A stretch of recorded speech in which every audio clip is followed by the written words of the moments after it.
Alan opens with the ugly truth.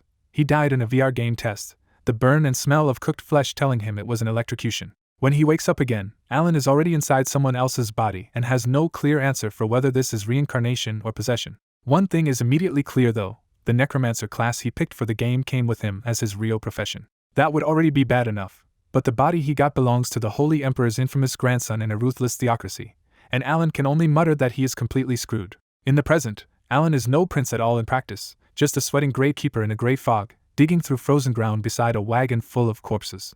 He looks over the cemetery and the collapsing monastery nearby, reminding himself that this frozen northern exile is the land of the dead spirits, where undead roam year-round. Alan explains why his situation is so twisted. The Holy Emperor is treated like God's emissary, so his bloodline should be untouchable, yet this grandson still got thrown away. He remembers the body's reputation next. This prince was pure trash, the kind of bored aristocrat who beat servants and abused anyone weaker than him. But even that level of rotten behavior was not enough to explain exile to this death-filled frontier, so Alan digs for the real reason. The real cause was blasphemy layered on top of a worse crime. The prince tried to rape a young noblewoman training at the palace to become a lady-in-waiting. That attack was interrupted by an archbishop, and Alan notes the nasty twist right away. The girl was the archbishop's own granddaughter. The archbishop explodes in rage and beats the imperial grandson senseless with his crozier, crossing a line most men would never dare cross. Both of them are dragged before the Holy Emperor, but because the grandson was guilty too, the scandal ends with both sides confined for 2 months. That should have been the end of it, but the humiliated grandson cannot let the beating go and starts plotting revenge. So he sneaks into the archbishop's quarters, burns holy scriptures, smashes a cross, and scrawls a filthy insult against the goddess across the wall. That open blasphemy finally detonates the Holy Emperor's patience, and he strips his grandson's status before banishing him north to serve the dead. Alan sums up the Emperor's real message bluntly: mourn the dead, fix yourself if you can, and don't expect anyone to care if you disappear out here. Even after exile, the old brat still acts like royalty, rampaging through a nearby village until paladins put him down almost instantly. The punishment gets harsher from there, with the boy locked inside the monastery on little more than prayers and water until his self-pity curdles into rage. In the end he sees no future at all and hangs himself, and Alan's consciousness comes back just in time to wake up choking in that noose.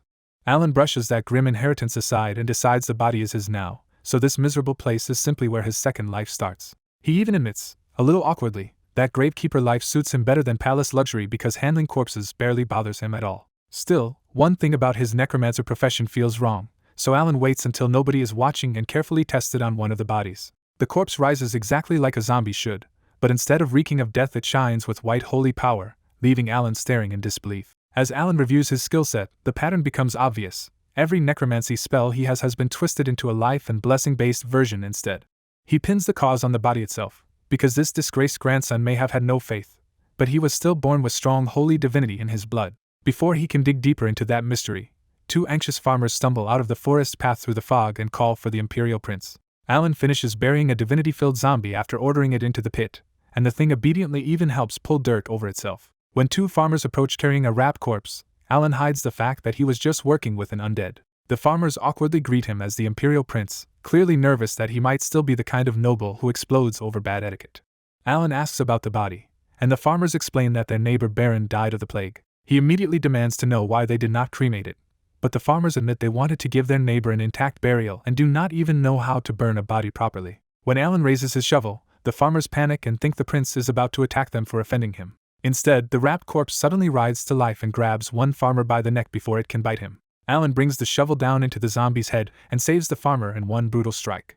He follows with a kill-confirming blow and bluntly reminds them that an uncremated corpse can become a zombie in just 3 or 4 days. Alan reflects that this whole region is dangerously close to the land of the dead spirits, where the dead rise far more easily than normal. After dismissing the farmers, Alan expects the matter to end, but they nervously stop and ask him for a blessing against the plague. Alan is unimpressed because he is no real priest, but the farmers keep begging for even a simple baptism and offer a few pathetic coins. Half out of pity and half to calm them down, Alan agrees to do a fake ritual even though he has no idea how a baptism actually works. He sprinkles them with ordinary water, draws a sloppy cross in the air, and awkwardly ends with Amen. The farmers still pray seriously, and then a system message pops up telling Alan he really did bless them. Watching the farmers leave, Alan checks them with mind's eye and sees that one of them is officially in a blessed state. That makes no sense to him until he realizes his divinity may have automatically inverted his horrifying curse skill into a blessing. Since nothing seems wrong yet, he shrugs it off and goes back to his grim routine as the gravekeeper who buries bodies and performs purifications. That routine gets crushed when the same farmers return hauling a wagon stacked with 4 or 5 rotting plague corpses. Alan curses the workload because he could handle burial easily with necromancy. But he cannot use zombies in front of witnesses, so the labor all falls on him. When he learns the bodies have been dead for 3 or 4 days and still were not cremated, he already knows what is coming. Right on cue, 3 zombies suddenly rise from the wagon and tumble toward them. Alan crushes the zombies one after another with his shovel, taking blood across the face as he works. Even after killing them, he still has to throw the ruined bodies into graves by hand, bitterly aware that his necromancer build was never meant for this kind of hauling. Once the work finally slows, Alan sits on an unset tombstone and eats a boiled potato with filthy hands because stopping to clean up would waste time. The farmers approach again and, convinced the village is cursed by an evil spirit, beg Alan to exorcise it. Alan snaps that he is only a priest in name and not some proper exorcist, especially not at 15 years old. But the farmers say the visiting paladins told them to leave problems like this to Alan unless the threat became truly extreme. They press harder by reminding him that his blessing already saved them from the plague when everyone else in their village died. Alan listens in a daze as they explain they spent days hauling infected corpses, yet instead of falling ill they felt stronger and healed faster. That is when Alan realizes his sloppy little cross and amen may have created an absurdly powerful blessing by accident. Instead of denying it any longer, he decides it would be smarter to train his skills properly and asks where the 2 survivors are staying now. When they say they are living in a neighboring village, Alan chooses to solve this immediately and orders them to come help him. They travel to the farmer's ruined home village, where collapsed shacks, smashed doors, filth, and scattered corpses make the place look like a horror scene. Inspecting one of the dead, Alan notices bite marks and realizes something besides the plague was feeding here. At first he is relieved not to see any zombies standing around, but the filth and gnawed bodies tell him the village is still very wrong. Then one rat lifts its head to glare at him with red eyes and a nasty trace of demonic energy. The undead rat lunges at Alan, and he chops it in half with the shovel before it can bite him. Even cut in 2, the rat keeps trying to bite, forcing Alan to stomp it flat and confirm it really was a zombie. He demands to know when undead vermin started showing up, but the farmers honestly admit they have no idea. Alan pieces together that ordinary zombie bites usually only cause fever unless the victim dies, but this rat is packed with far heavier demonic energy than it should be. When he looks toward a collapsed shack, he finds the real source of the disaster, a dense mass of red-eyed zombie rats staring back at him. The farmers panic and swear the village was not like this a few days ago, explaining they fled after their families died and only returned to deliver plague corpses. Alan dryly tells them this is their evil spirit, and it is much worse than a superstition. The horde suddenly rushes them all at once, too many to fight with just a shovel. Rather than run, Alan stabs the shovel into the ground, exhales white breath, and activates Swamp of Death as the rat tide closes in. A message rings in Alan's head, and the ground around his shovel suddenly turns into a holy puddle. The zombie rats charging into the puddle melt on contact, their flesh vanishing until only bones sink out of sight.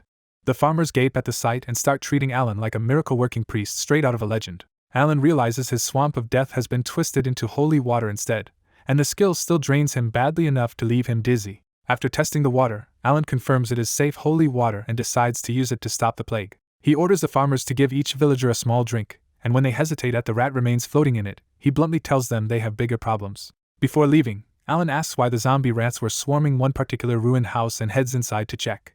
Inside the wrecked house, Alan spots a hidden gap in the floor and jams his shovel in to pry it open. A blood-covered girl suddenly bursts out of the hiding space and slams Alan down with a kitchen knife aimed at his face. Alan barely catches the blade with his shovel and realizes the survivor attacking him is a half-mad girl who looks like she has been fighting zombie rats alone. When she coldly tells him to die and keeps forcing the knife down, Alan realizes he cannot hold back anymore. Alan twists the shovel aside at the last second and smacks her in the head hard enough to drop her.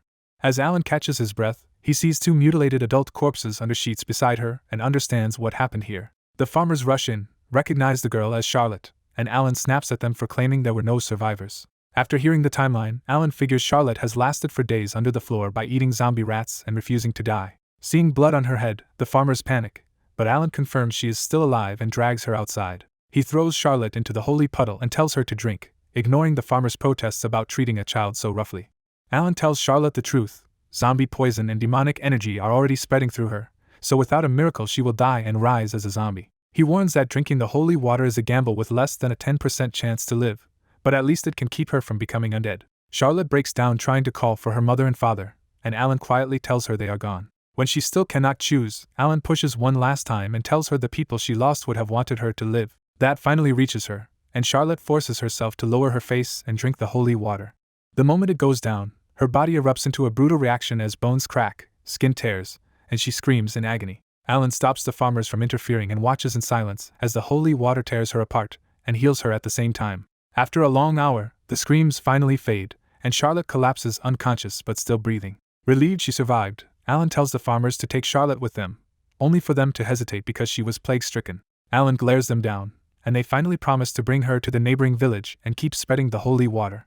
When they worry the holy water might cause the same horrible reaction in others, Alan explains that only happened because Charlotte had already eaten zombie flesh. He pushes them to act fast by setting rat traps and sending word to the nearby domain of Ronia so a priest can trace the plague's source. With the village handled and holy water prepared, Alan finally thinks this plague mess is over and his quiet life can resume. But the very next day, that hope collapses when hundreds of desperate villagers crowd the monastery begging Alan to save them. Their cry is simple and terrifying. Overnight, their villages have turned into zombie dens.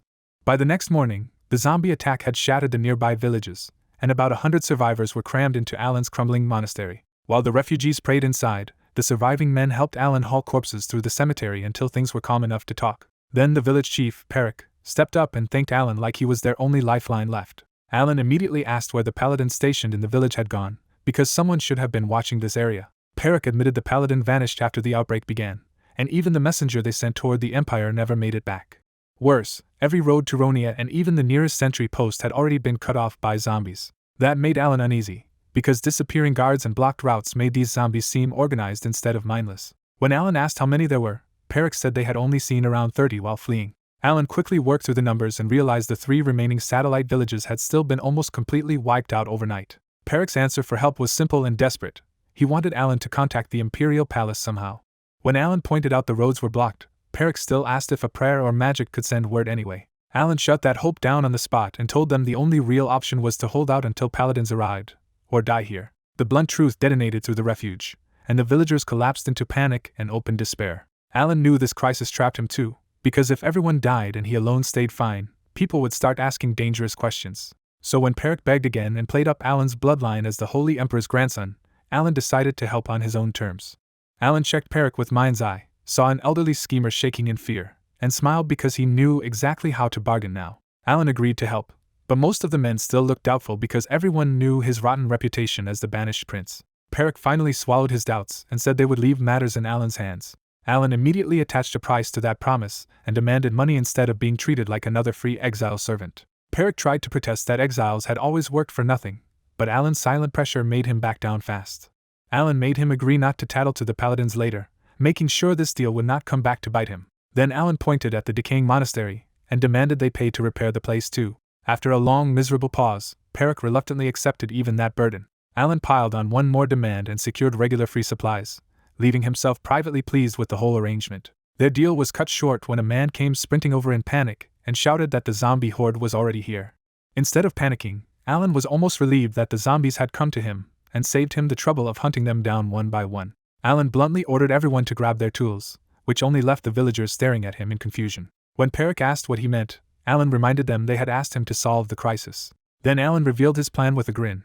The villagers themselves were going zombie hunting. He even downplayed zombie bites, saying they would not turn anyone and would only bring pain and fever for a few days. Perik tried to laugh it off as a joke, but Alan's bright smile only made it clear he was completely serious. Soon after, about 50 sturdy men gathered in front of the monastery carrying axes, saws, bows, and whatever farm tools they had fled with. Alan's first comment was to warn them not to damage the monastery's equipment, which earned him only fed-up looks. He kept briefing them anyway, saying slow human zombies should be manageable if they stayed calm and helped each other. Then a vile stench hit Alan first, and he abruptly covered his nose as deathly energy rolled in from the forest. Crimson eyes began glowing in the mist, and zombies slowly emerged until the monastery was being surrounded from every side. Alan's confidence cracked when he saw the truth. This was not 30 zombies, but several hundred. He rounded on Perik and demanded to know how the count could be this wrong while the old chief could only stammer that they had reported what they saw. After forcing Perik to count the villages aloud, Alan realized the missing villagers had likely already been hunted down or drifted into this undead-infested frontier. The villagers broke down again and begged Alan for an answer, even asking if they should try to run.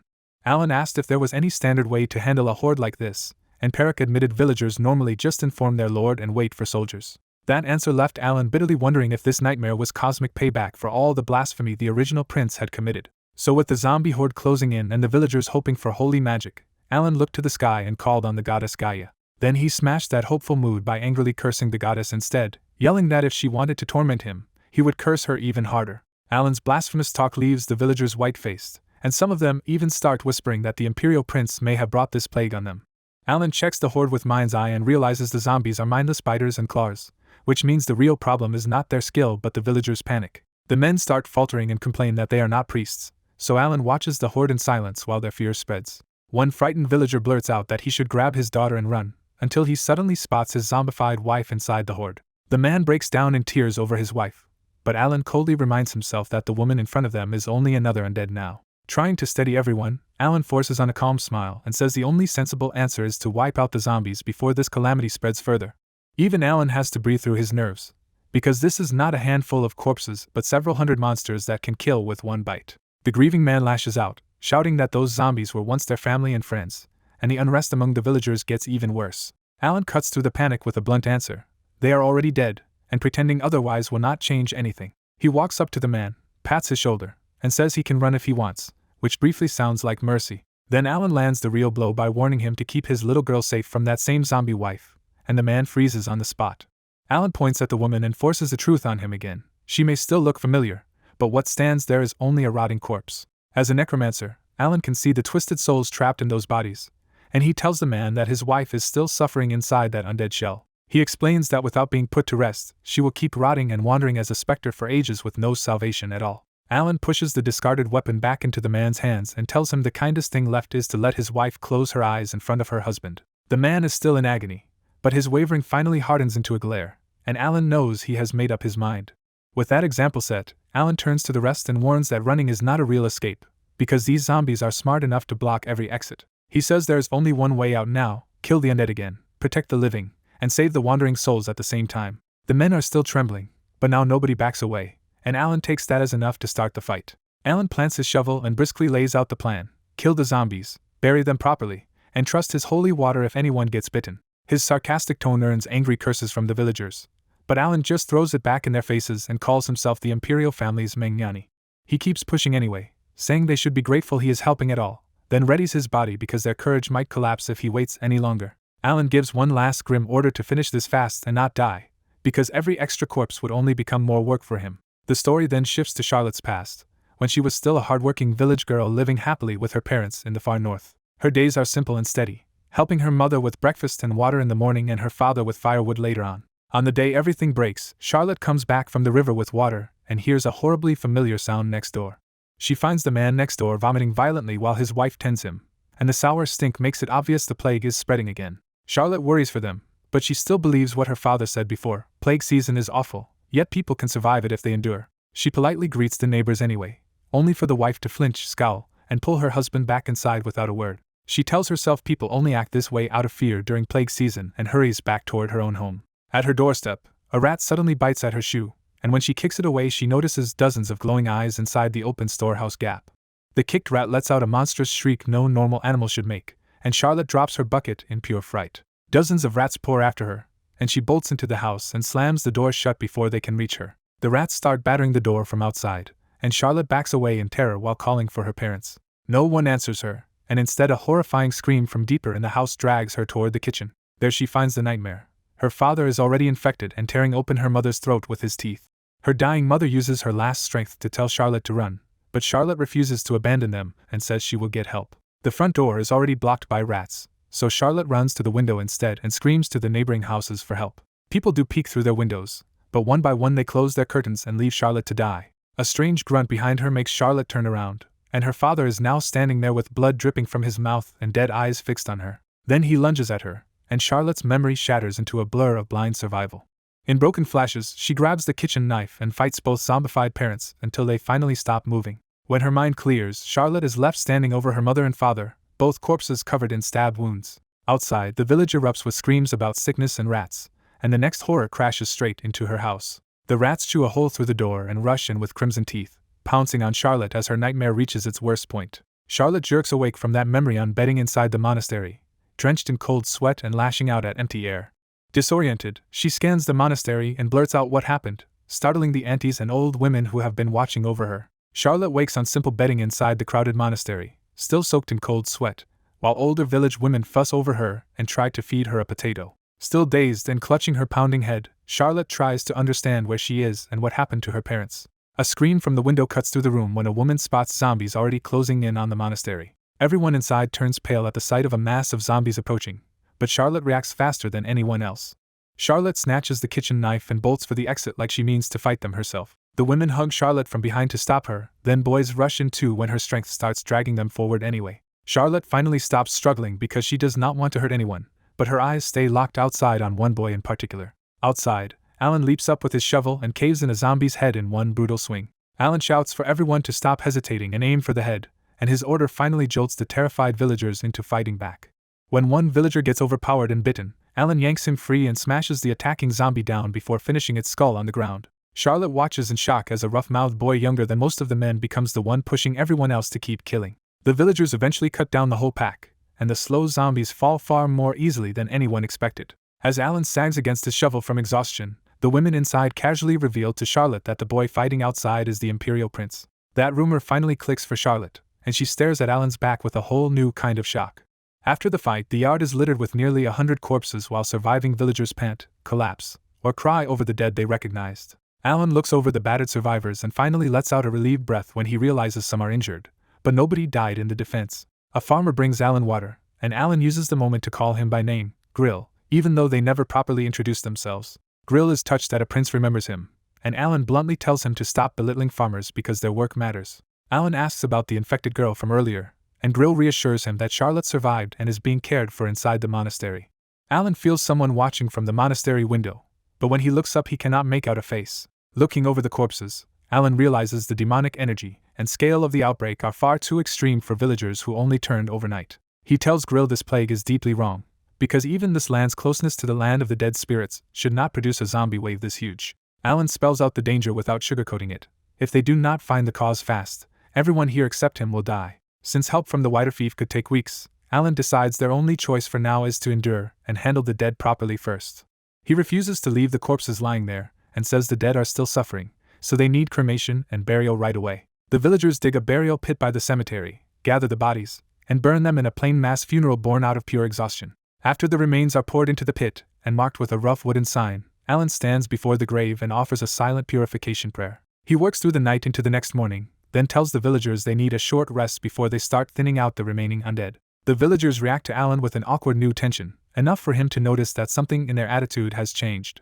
Alan calls over the village chief and asks whether anything strange happened before the outbreak, like a suspicious object or outsider entering the village. Perrick says the plague started about a month ago, but he remembers no suspicious visitor or event to explain it. Alan mutters that a nearby necromancer might be behind this, and the word alone sends fear rippling through the whole crowd. Alan brushes it off as only a guess, but behind the calm face he already knows ordinary villagers would be helpless if a necromancer is really hiding nearby. With no solid lead and everyone at their limit, Alan orders one night of rest and rotating sentries before they do anything else. Alan heads inside to sleep, because after the battle, the burial work, and the funeral, nobody can push any further. A thunderclap and a scream jolt Alan awake inside the darkened monastery during a daytime downpour. The lightning reveals Charlotte right beside him, pale and expressionless with white hair and crimson eyes staring down at him. When Alan asks what she is doing, Charlotte abruptly withdraws and retreats without answering. Grill bursts into the monastery at the same moment, shouting for Alan so loudly that it only worsens his exhausted headache. While Grill tries to explain, Alan notices Charlotte crouched in a corner, glaring at him with a sharp hostility he cannot quite understand. Grill finally blurts out the real emergency. Someone has been kidnapped by zombies. Alan stares out into the storm and immediately finds the story strange, because zombies should kill people, not carry one off alive. Grill explains the victim is Morian, a beautiful young herb gatherer from the neighboring village who moved here 3 months ago. Then Grill awkwardly adds another detail Alan did not want to hear. Before dying, the original prince had tried to court Morian and got rejected. Alan can only suffer through the humiliation when he learns that rejection was part of what drove the prince to hang himself. He drags the story back on track and asks why Morian was outside at all when the monastery was the safest place to stay. Grill says Morian went out to gather medicinal herbs for the injured because she was too kind to ignore them. The villagers want a rescue party because Morian has saved many people with her herbs, and a lot of men are personally attached to her too. Alan decides to join the search himself, because if zombies kidnapped Morian instead of eating her, the trail might lead straight to the real cause of the outbreak. A 10-man search party forms in a hurry and heads into the rain-soaked forest with torches, following the hunter Hans. Hans brings them to a cave marked by muddy tracks, blood, and scraps of flesh, and Alan instantly feels like the trail was left there on purpose. The stench of rot and faint demonic energy pouring from the cave make Alan certain they have found the zombies' den. He realizes marching inside would be walking straight into a trap, especially in a negative field where the undead grows stronger. Alan suggests retreating to fetch oil and burn the cave instead of feeding 10 more people to whatever is waiting inside. The men immediately push back because setting the cave ablaze might kill Morian if she is still alive in there. Alan refuses to risk the whole party for one person, even if the men clearly want to rescue Morian at any cost. After one more look into the suspicious cave, Alan makes the final call to pull back and return better prepared. Before he can finish the order, a sudden stronger corpse stench hits him and his instincts scream that something is behind him. A black shadow lunges out of the forest, bites deep into Alan's shoulder hard enough to tear flesh and crush bone, and drags him into the cave. At the cave entrance, Alan is suddenly dragged into the darkness by a zombie wolf clamped onto his shoulder before the villagers can save him. Knowing he will die if the beast pulls him deeper, Alan shortens his grip and jams the shovel into its neck, but his bad angle and injured shoulder barely scratch it. Out of options, Alan pours divinity into horrifying curse and flips it into a blessing on the shovel even as dizziness hits him. The blessed shovel finally bites in, and the zombie wolf's neck starts melting under the holy power. Even then the wolf refuses to let go, so Alan stabs again and again until the neck collapses and he finally tumbles free. He hits the corpse-strewn floor hard and screams, because the torn shoulder is still burning with brutal pain. Alan forces healing divinity into the bite, and the clash between holy power and lingering demonic energy makes the flesh rupture before the wound knits shut. The shoulder heals cleanly, but Alan catches himself relaxing for 1 second too soon and remembers he is still trapped deep inside the cave. Using mind's eye in the pitch dark, Alan senses a horde of half-rotted zombies shuffling toward him and knows he may be finished. With no rescue coming, he slams the shovel down and summons a divine puddle to buy himself space. The first zombies stumble into the holy water and melt away, but the rest keep climbing over the fallen bodies to reach him anyway. Alan starts smashing skulls with the shovel, but he knows this is only stalling and he needs something bigger. So he casts Plague of Debilitation as a wide blessing, and bright runes flare under the horde. This time the blessing works beautifully, and zombie after zombie burns down into ash around him. That hope dies fast when a massive 3-meter zombie bear crashes into view from deeper in the cave. Alan identifies the monster as the King of Gluttony, a necromancy-strengthened zombie bear far beyond anything he can handle in his current state. Even Alan's holy water and lingering blessing barely faze the beast, and he realizes turning his back to run would just get him killed faster. Refusing to die a second miserable death, Alan bets everything on a new skill and calls out Resurrection of the Dead. The cave corpses answer him, rising in white light as 10 holy zombies instead of ordinary undead. The holy zombies lift their heads, spot the bear, and their eerie hymn twists into a savage screech.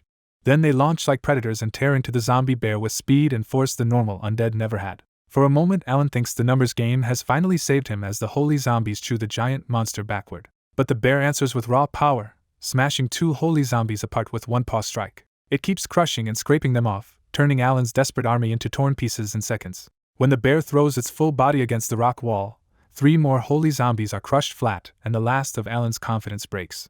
The bear ignores the few holy zombies still gnawing on it, and starts marching straight for Alan himself. Alan decides he has to run, but the instant he moves, the zombie bear drops low and launches first. He throws a blessing onto the shovel and barely gets it up before the monster's claws slam into him. Instead of breaking, the shovel suddenly awakens a new divine aura, and the enhanced tool cracks the bear's claws apart. Even so, the force still hurls Alan into the cave wall hard enough to make him vomit blood.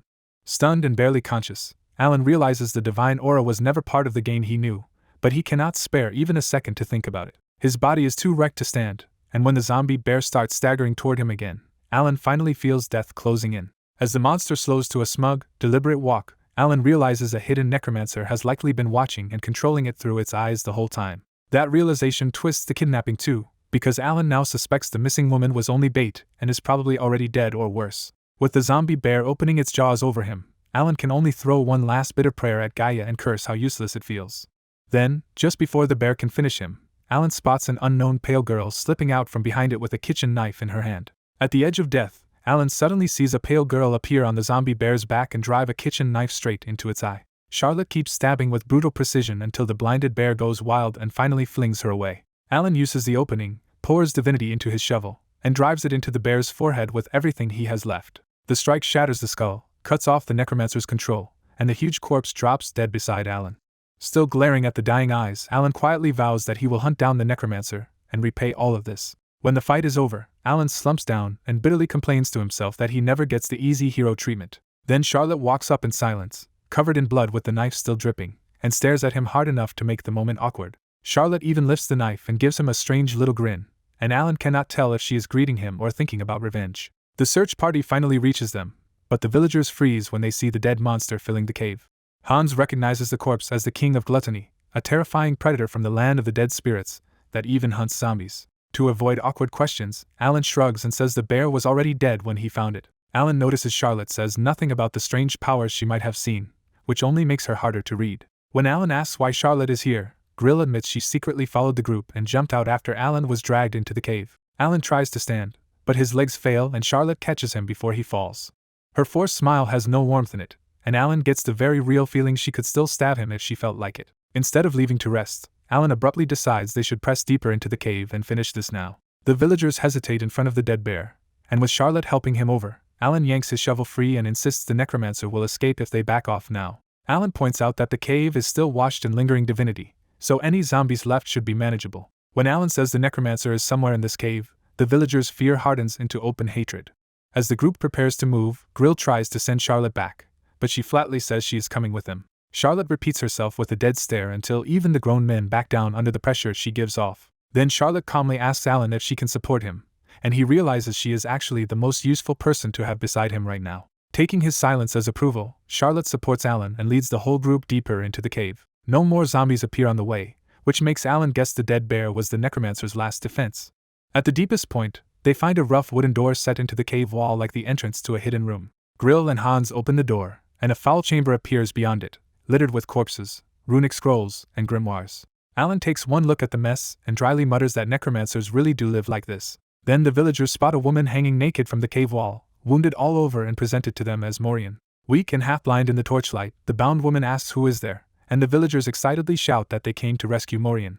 Alan has to snap at them to stop shouting and untie the hanging woman first before she collapses. Once freed, the battered woman looks toward Alan in surprise when the villagers say the Imperial Prince came to rescue her too. Alan initially just sees a striking older woman and silently curses the original prince for losing his mind over her. But when Alan uses mind's eye, the truth hits him at once. This woman is Morgana, a 63-year-old necromancer skilled in honey traps, hexes, and assassination. Still acting like the rescued victim, Morgana blushes, steps up like a love-struck woman, and suddenly throws her arms around Alan.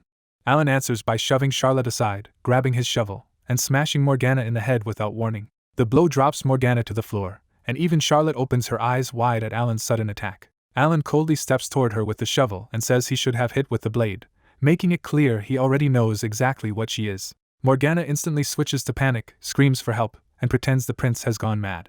Alan ignores the act, says he should have searched every survivor sooner, and openly threatens to beat or bury her before she can trick him again.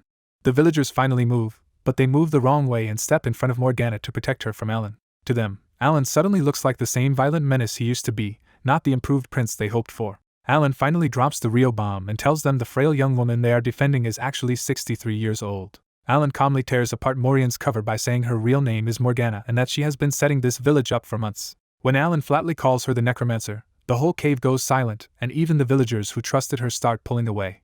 Morian panics and insists she is just a kidnapped victim, but Alan instantly pokes holes in every excuse she gives. Her story finally collapses when she cannot explain why there was no other necromancer anywhere in the cave except her. She tries one last trick by crying in front of the villagers, and for a moment their sympathy starts to waver again. Alan snaps at the villagers for falling for tears and immediately demands holy water to force the truth out. The moment Morian catches the sealed vial, she recoils because this holy water is strong enough to burn a necromancer from the inside. Alan tells her to drink the holy water if she is really an abused hostage, leaving Morian trapped under the villagers' stare with the open vial in her shaking hands. Instead of drinking, Morian deliberately drops the vial and pretends it slipped from her trembling hands. Her face falls apart when Grill quietly produces more holy water, proving Alan planned for exactly this stunt. Realizing her careful 3-month disguise is ruined and escape is the only option left, Morian's fear twists into open hatred. The villagers lunge to seize her, but Morian moves first and grabs a shard from the floor even as holy water burns her hand. She pours out demonic energy and blood to cast necromancy around Alan, burning through her own life so fast that her body starts visibly aging. A half-summoned skeleton bursts from the ground and clamps onto Alan before the villagers can reach him. Morian goes for Alan's neck with the bloodied shard, convinced she has finally opened a path to kill him and run. Alan instantly smashes the skeleton apart with his shovel and spins the blade straight at Morian's head without a second of hesitation. Morian barely ducks the shovel and thinks she has one clean opening left, but something much faster hits her from the side.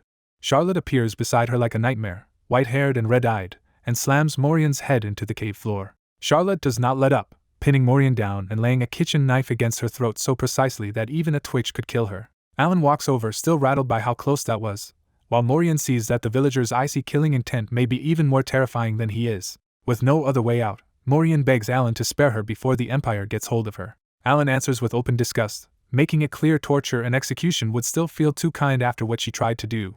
Morian changes tactics and offers a bigger secret, saying she was sent here to assassinate Alan, not just survive this outbreak. She pushes further and says she was supposed to seduce him first and make his death look like suicide. Thinking she sees doubt in him, Morian shamelessly tries to seduce him again by offering herself as his slave. Alan kills that ploy instantly by mocking her as a 60-year-old granny he has zero interest in touching. Cornered again, Morian tries blackmail instead and warns that she can expose the strange magic Alan used in the cave.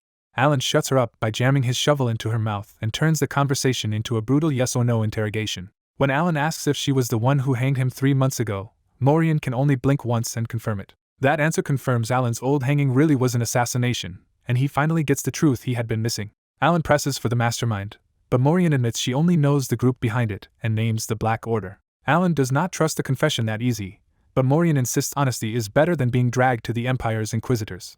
She begs for release in exchange for future information, promising she can report back on both the Black Order and whoever wanted Alan dead. When Alan calls that offer nonsense, Morian raises the stakes again and proposes a soul contract backed by her own life. She even warns that paladins may soon arrive, and if the Inquisitors take her alive they could pry out the secret of Alan's forbidden-looking magic. Alan finally shows his hand and says that is exactly why she should die here, leaving Morian to realize he never intended to spare her at all. When Morian starts shouting that Alan used necromancy, he cuts her off by smashing her in the face with the shovel again.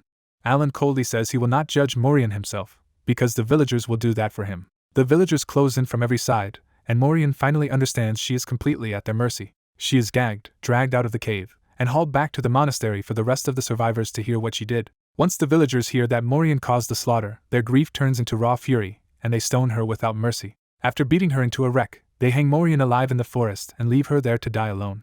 Beasts later tear into her body, and 3 days after that, Morian rises again as a zombie still hanging from the tree. Alan watches the hanging zombie thrash and bitterly notes how terrifying this medieval world really is. He realizes that without a priest to purify her, Morian could remain an undead for decades or even centuries.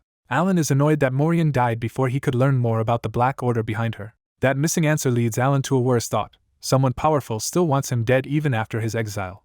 He quietly concludes that his own Imperial brothers are the most likely people behind it. Even so, the witch incident is over, while the northern land of the dead spirits creeps closer to the next tide of death. After the witch incident ends, Charlotte keeps watching Alan from a distance during the cleanup and long funeral work around the monastery. She learns that while she was unconscious, Alan personally moved her parents' remains and gave them a sincere funeral. What hits Charlotte hardest is that Alan keeps performing funeral after funeral through the night without resting, even when everyone else is exhausted.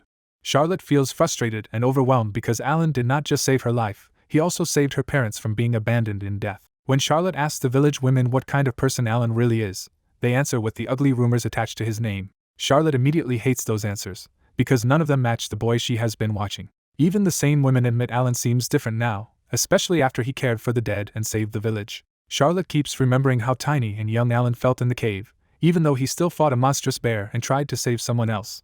That memory leaves her convinced that Alan is deeply caring, and that Morian's betrayal nearly killed a boy who still tried to help others. Charlotte also cannot forget how her own body moved on instinct as she leaped, slammed Morian down, and held a knife to her throat. She barely understood the cave interrogation, but she understood enough to know Morian targeted Alan and sacrificed many villagers to do it. When the incident finally ends, Charlotte joins the villagers in rebuilding the village, hunting stray zombies, and helping with the funerals. Once things calm down, Grill awkwardly offers Charlotte a place to stay since she has no home left. Charlotte agrees, but her eyes drift straight back to the monastery and to Alan. She asks if anyone is there to help Alan with the monastery itself, not just the gravekeeping. When Grill realizes she wants to work there, he explains the paladins forbade anyone from placing a servant beside the exiled prince. The reason is humiliating. The church still treats Alan as a spoiled disgrace who must not be pampered. After thinking it over, Grill suggests one loophole. Charlotte might be allowed into the monastery if she enters as a nun instead. Charlotte accepts that idea immediately, because she has already decided she wants to stay near Alan. The next day, Charlotte returns to the monastery and finds Alan in the library buried in the records taken from the necromancer's cave. As she approaches, Charlotte overhears Alan muttering that he will be assassinated for sure if he cannot find some kind of shield. Alan senses her presence, flinches, and hurriedly hides the book as if she caught him at something dangerous. When Charlotte says she came to repay a debt, Alan misunderstands, gets even warier, and starts reaching for his shovel. Alan awkwardly tells her it would be better to forget their first meeting, but Charlotte takes that as proof of his hidden kindness. Charlotte tries to say she wants to serve him, but stops when she remembers he needs protection more than thanks. Her eyes move to the bookshelf and she notices manuals on imperial swordsmanship, self-defense, and paladin divinity training. That is enough for Charlotte to piece it together. Alan is searching for a shield because someone is trying to kill him. Since she knows Alan would refuse open protection, Charlotte chooses a different answer and asks to stay as a nun instead. In her heart, Charlotte makes the real decision. She will study, grow stronger, and protect the lonely prince who has no one else. She ends the moment with a small smile and tells Alan she will be in his care from now on. About a week later, Alan studies undead lore in the monastery library and learns the tide of death will hit in roughly 1 month. The book explains why undead gather in the land of the dead spirits. Cold weather preserves them, negative fields empower them, and winter frees their hunger for the living. When Alan gets up to put the book away, Charlotte quietly steps in first and takes over the task for him. Charlotte has become a constant presence at the monastery, handling meals, cleaning, grave work, and every other chore she can find.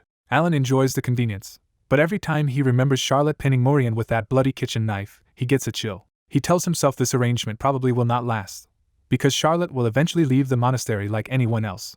The quiet breaks when Alan opens the library door and finds white-armored Imperial Court paladins standing right outside. These are Alan's church monitors, and they have finally arrived after the village reported the zombie disaster and cleanup. The paladins immediately notice Charlotte in a nun's habit and question why a nun is serving at Alan's monastery. Alan answers with deliberate sarcasm, stressing that Charlotte is a believer volunteering as a nun, not a servant he hired. The head paladin ignores Alan's tone and jumps straight to the real issue, the report that he captured the witch Morgana. Alan confirms it, but the paladin's version of events is already twisted by the villagers into a heroic tale led by Grill. Alan is stunned to hear Grill supposedly defeated dozens of zombies, cornered Morgana, and basically stole the whole legend.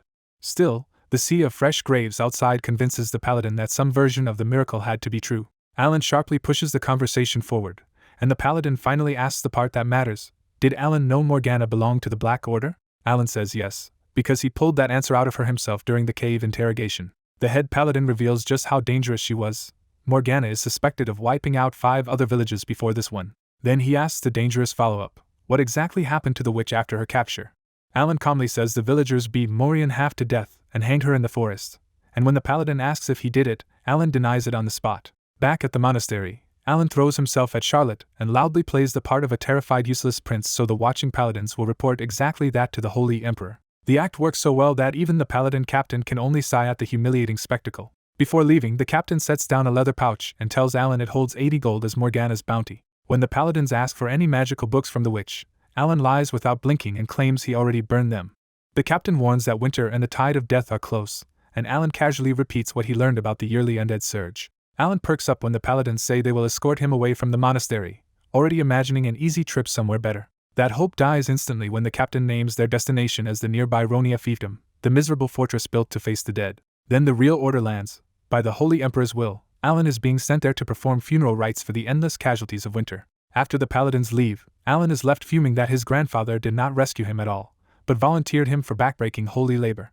Soon after, the villagers honor their promise and flood the monastery with carpenters, tools, and lumber to repair the building before everyone evacuates. Perrick personally oversees the work and even brings firewood and food, making sure the rundown monastery can survive the coming winter. Alan pushes 5 gold toward Perrick, sharing part of the witch's bounty with the village. But Alan is not being generous for nothing, because he orders Perrick to use that money to replace the cemetery's sloppy grave markers with proper headstones. Perrick accepts the job with a smile, and Alan dryly warns him not to skim even a little from the payment. With the repairs handled and the paladins gone, Alan finally settles into a short, quiet stretch at the monastery. Knowing the winter dead will soon bury him in work, Alan decides to use this lull to sharpen his skills instead of wasting the month. He ends the break with a dangerous new plan: secretly experiment with the necromancy grimoires he kept from Morgana and Morian. A month later, the brief rest is over, and the paladins return in the dead of winter to drag Alan to his new assignment. As the carriage passes the nearby village, Alan sees everyone else evacuating too, including Grill and Charlotte trudging along with their belongings. Charlotte notices the carriage and gives Alan a small respectful bow while still hauling the oversized load on foot. Alan asks how bad the tide of death really is, and the captain answers with grim numbers. Thousands of undead can hit the fortress in a single week. The captain explains that Ronia survives by packing in 20,000 fighters and using the fortress as a shield to draw the dead into one killing ground. When Ronia finally comes into view, Alan is disappointed to find not a grand bastion but a shabby fortress of timber walls and stone barriers. Alan also learns the dead only need to be held for one brutal month before the season weakens and the horde retreats north again. At the gates, Long columns of chained convicts and slaves are herded inside as disposable frontline troops for the coming siege. One desperate prisoner cries that he was framed for stealing bread, only to be beaten down on the spot, and Alan realizes innocent people are mixed in with the monsters. Alan hurriedly checks whether anyone expects him to fight, and the captain assures him only the prisoners will be sent to the walls. That relief lasts one breath, because the captain immediately says Alan's real job is to heal the injured and perform funeral rites for thousands of dead. When Alan asks how many clerics will be helping, the captain says there are only about 80 priests for the whole disaster, and the workload instantly starts sounding impossible. The captain even notes that a few of their own dying from overwork is normal here, and Alan can only stare at the paladins like they are trying to murder him politely. Once inside Ronia, Alan is brought straight to the local lord's residence, where a middle-aged noble with an extravagant mustache rushes out to receive him far too eagerly. The local lord fawns all over Alan at once, offering tea, refreshments, and even a hot bath while a maid sets the table and the paladins watch in silence. Alan reads the lord immediately and realizes this demoted noble is trying to use the Holy Emperor's grandson as his way back to power. Sensing the advantage in his status, Alan calmly starts using it and asks for a room to rest in and someone to serve him during his stay. Then Alan turns a deliberately greasy smile on the maid, and her instant flinch shows how threatening his rank feels when he chooses to lean on it. When Alan casually asks for a maid to help him relax, the feudal lord stiffens because the watching paladins make that kind of favor dangerous to arrange. Alan quickly clears it up as harmless rest, and the lord grabs onto that excuse with an awkward smile before hurrying to prepare a room. On the way out, Alan catches the head paladin staring hard at him and leans into his spoiled prince image on purpose so any future assassins will keep underestimating him. Alan reaches his guest room and immediately notices the arrangement: a male servant for safety, and a paladin planted at the door to watch him. The servant is so afraid of Alan's old reputation that he half shields his face, expecting to be slapped at any moment. Instead of causing trouble, Alan calmly asks for clean water and some alcohol, which only confuses the servant even more. The paladin side-eyes even that request, and Alan snaps back that he is still allowed to drink, which ends the challenge for now. Once the servant returns with both items, Alan dismisses him, leaving himself alone with the room and its silent guard outside. After checking the room for any magical surveillance, Alan decides he is safe enough to start preparing his own secret supplies. He dumps the liquor away, pours water into the bottle, and starts blessing it because 80 priests handling thousands of purifications sounds like a death sentence from overwork. Alan treats the holy water like a homemade energy drink, planning to use it later to keep his body going through the brutal workload ahead. With that handled, he pulls the necromancer's grimoire from his storage and turns to the other problem on his mind: controlling his power properly. Reading through the book, Alan learns that necromancers sharpen control through breathing and precise energy handling, the exact skill he has been missing as a priest. He tries the breathing method on water, and it works so well that blessing activates cleanly, proving the necromancer's technique can improve his divinity control too. The easy success tells Alan his month of hard training paid off, and he starts appreciating necromancy's ruthless efficiency even more. He remembers how hard he has already pushed himself since the zombie disaster, building divinity, and quietly raising undead in the forest just to survive whatever comes next. But the more he thinks about purifying thousands of corpses, the more furious he gets at being worked like a disposable laborer. Then Alan has a much better idea.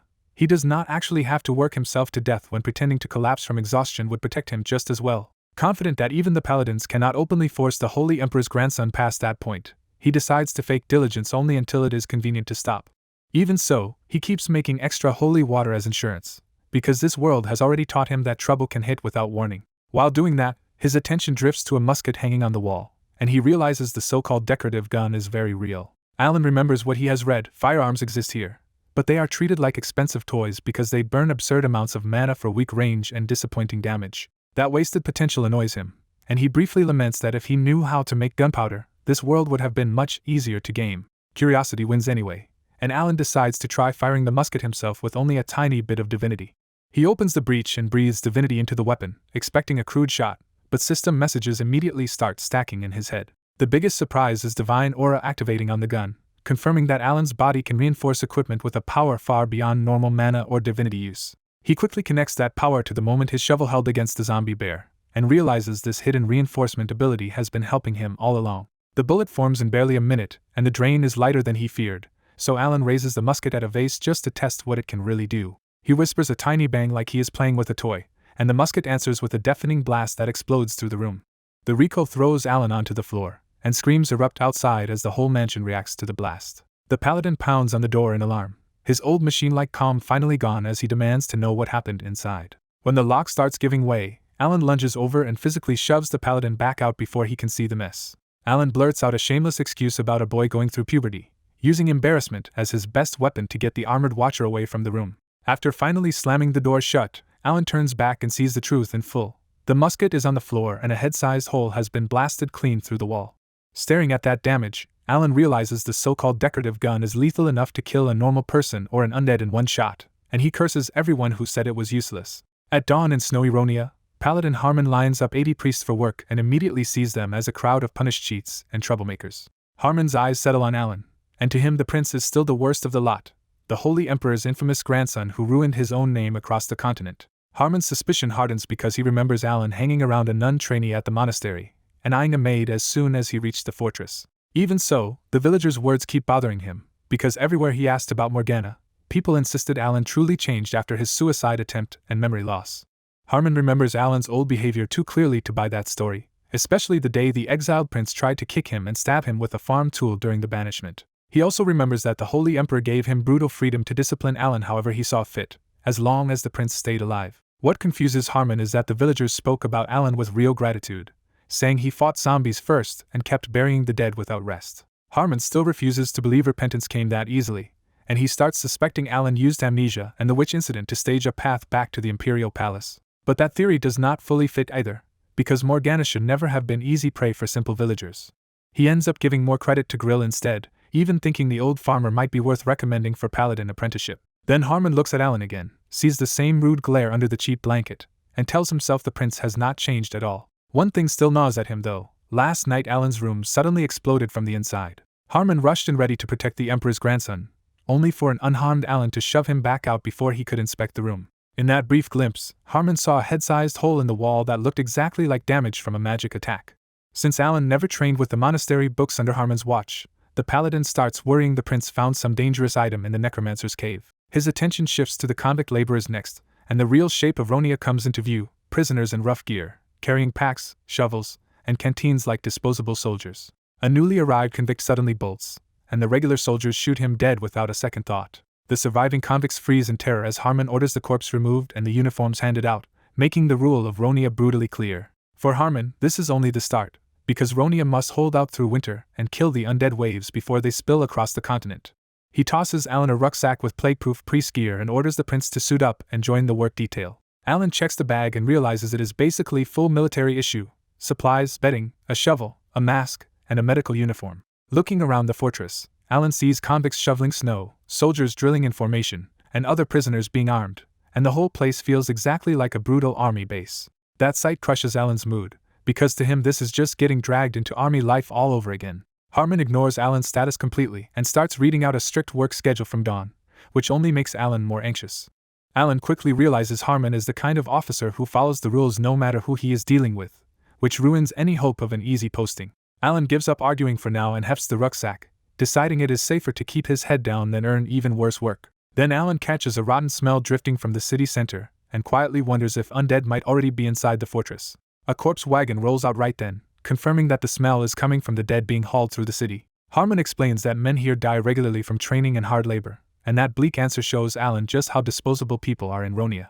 Even with that explanation, Alan still feels uneasy and warns Harmon to tighten public order just in case undead are hiding among the city dead. Harmon actually accepts the advice, reasoning that unrecovered corpses could indeed panic the city if some rose as undead. That tiny moment of relief dies fast when Harmon immediately sends Alan off to work anyway. So Alan opens the pack, pulls out the white-beaked plague mask and robe, and recognizes the outfit immediately. He first dismisses the mask as a medieval-looking toy, but Harmon explains it is packed with purification magic, charcoal, and filters against poison and disease. Realizing the priests at least get proper protective gear, Alan finally puts on the beak mask and heavy white overrobe. Looking over the yard through the narrow mask lenses, Alan sees rows of identically dressed priests, and feels the deadening sameness of military life all over again. Harmon tells him his job is simple: do the same death work as the other priests, because Ronia already has too many people dying from disease and overwork. When Harmon leaves to command the convicts, Alan realizes he at least will not be shadowed every second here. As Alan surveys the fortress one more time, he spots familiar villagers among the crowds and realizes Ronia is packed with thousands of laborers and refugees from many villages, not just his own. In the freezing work camp, Alan spots Charlotte among the laborers as she helps hand out food instead of resting. Charlotte walks straight up to Alan anyway, somehow recognizing him through the mask and thick robe. Without wasting words, Charlotte offers Alan warm baked sweet potatoes wrapped in cloth. Alan thanks her, and Charlotte quietly heads off to feed the others while he enjoys the first warm comfort of the day. A little later, Alan is sent with the other priests to the city cemetery, where winter burials are being handled like grim factory work. Before the dead go into the pits, the convicts inspect every body for signs of zombification. Alan watches the local priests perform a long formal purification rite and realizes his own silent prayers back at the monastery were much simpler. He decides not to overwork himself and starts looking for a good excuse to slack off. That chance appears fast when a clique of lazy priests calls him over from their little corpse-side hangout. Hayes tells Alan there is no reward for working hard here, and Alan quickly decides that sounds reasonable. Alan notices the supervising paladin is too busy to care, which makes the whole lazy arrangement feel even safer. A nervous soldier sneaks booze over, and Hayes grabs it with the smug air of a count's son still expecting favors. The drink hits Hayes almost immediately, and his whining turns into loud complaints about being punished before he could return to the academy. Hayes pushes the bottle at Alan, and Alan tries the alcohol himself since the winter cold makes even that feel welcome. When Hayes asks who he is, Alan hides his real identity and introduces himself as a small country noble named Alan. Hayes laughs off Alan as a country bumpkin, then immediately offers him protection once he learns his name. Hayes proudly reveals he is Count Hedron's eldest son and promises Alan an easy life here if he listens to him. Alan decides this loud idiot might still be useful, so he settles in and lets Hayes keep talking. The more Hayes talks, the more he paints himself as a ridiculous genius hero who can do everything better than everyone else. Then another priest asks why Hayes was really punished, and Hayes visibly stiffens as the boasting mood turns sour.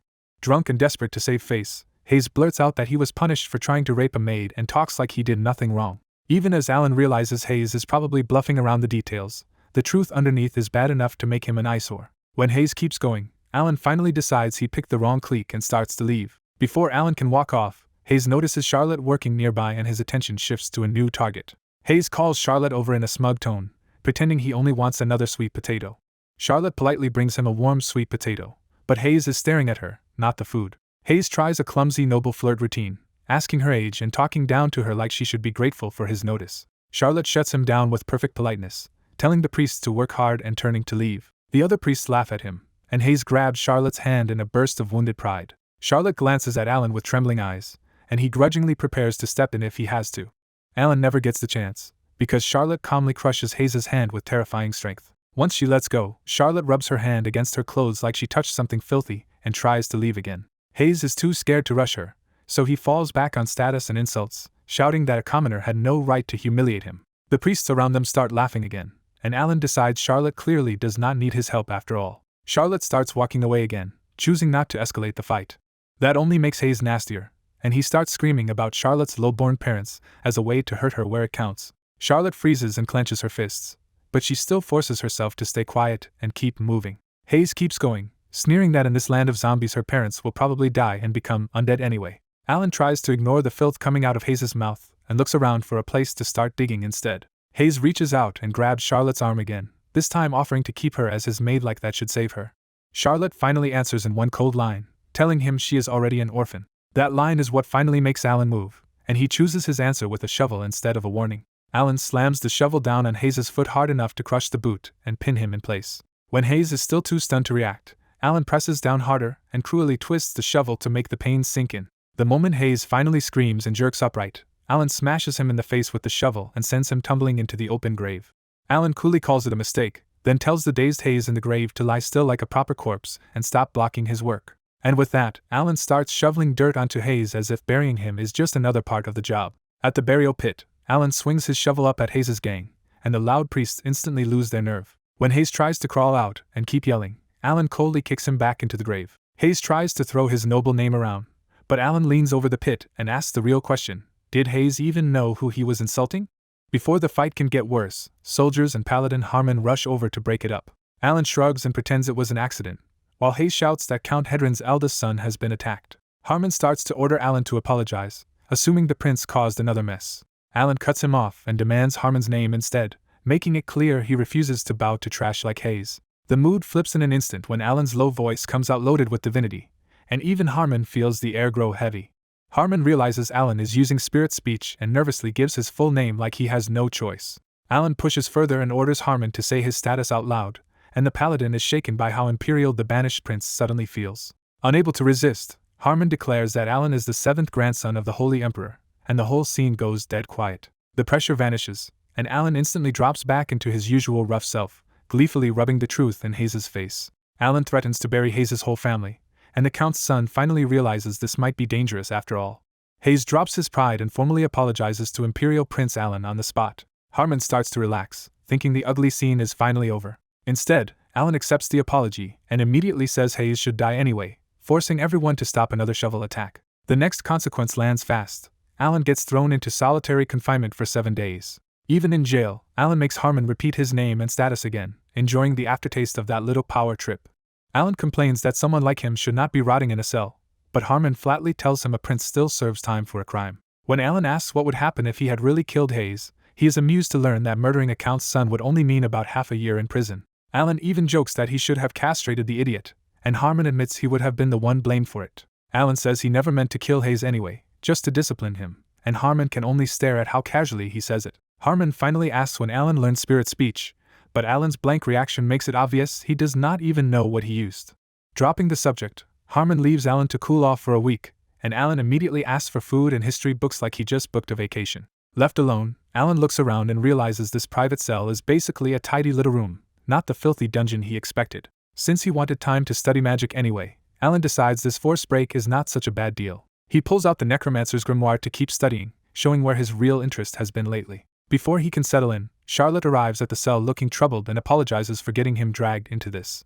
Alan does not think he was helping her at all, but Charlotte quietly insists that she always ends up being saved by him. Not knowing what to do with that, Alan dodges the moment and orders Charlotte to cook him something better than prison food. He tells her to use the Lord's kitchen and ingredients because he still remembers how good her monastery meals were. Charlotte answers with a soft smile and accepts, ending the visit on a surprisingly warm note. A week later, the story shifts outside Ronia's walls, where Harmon commands convicts through a brutal blizzard to clear snow before it hardens into bridges for the undead.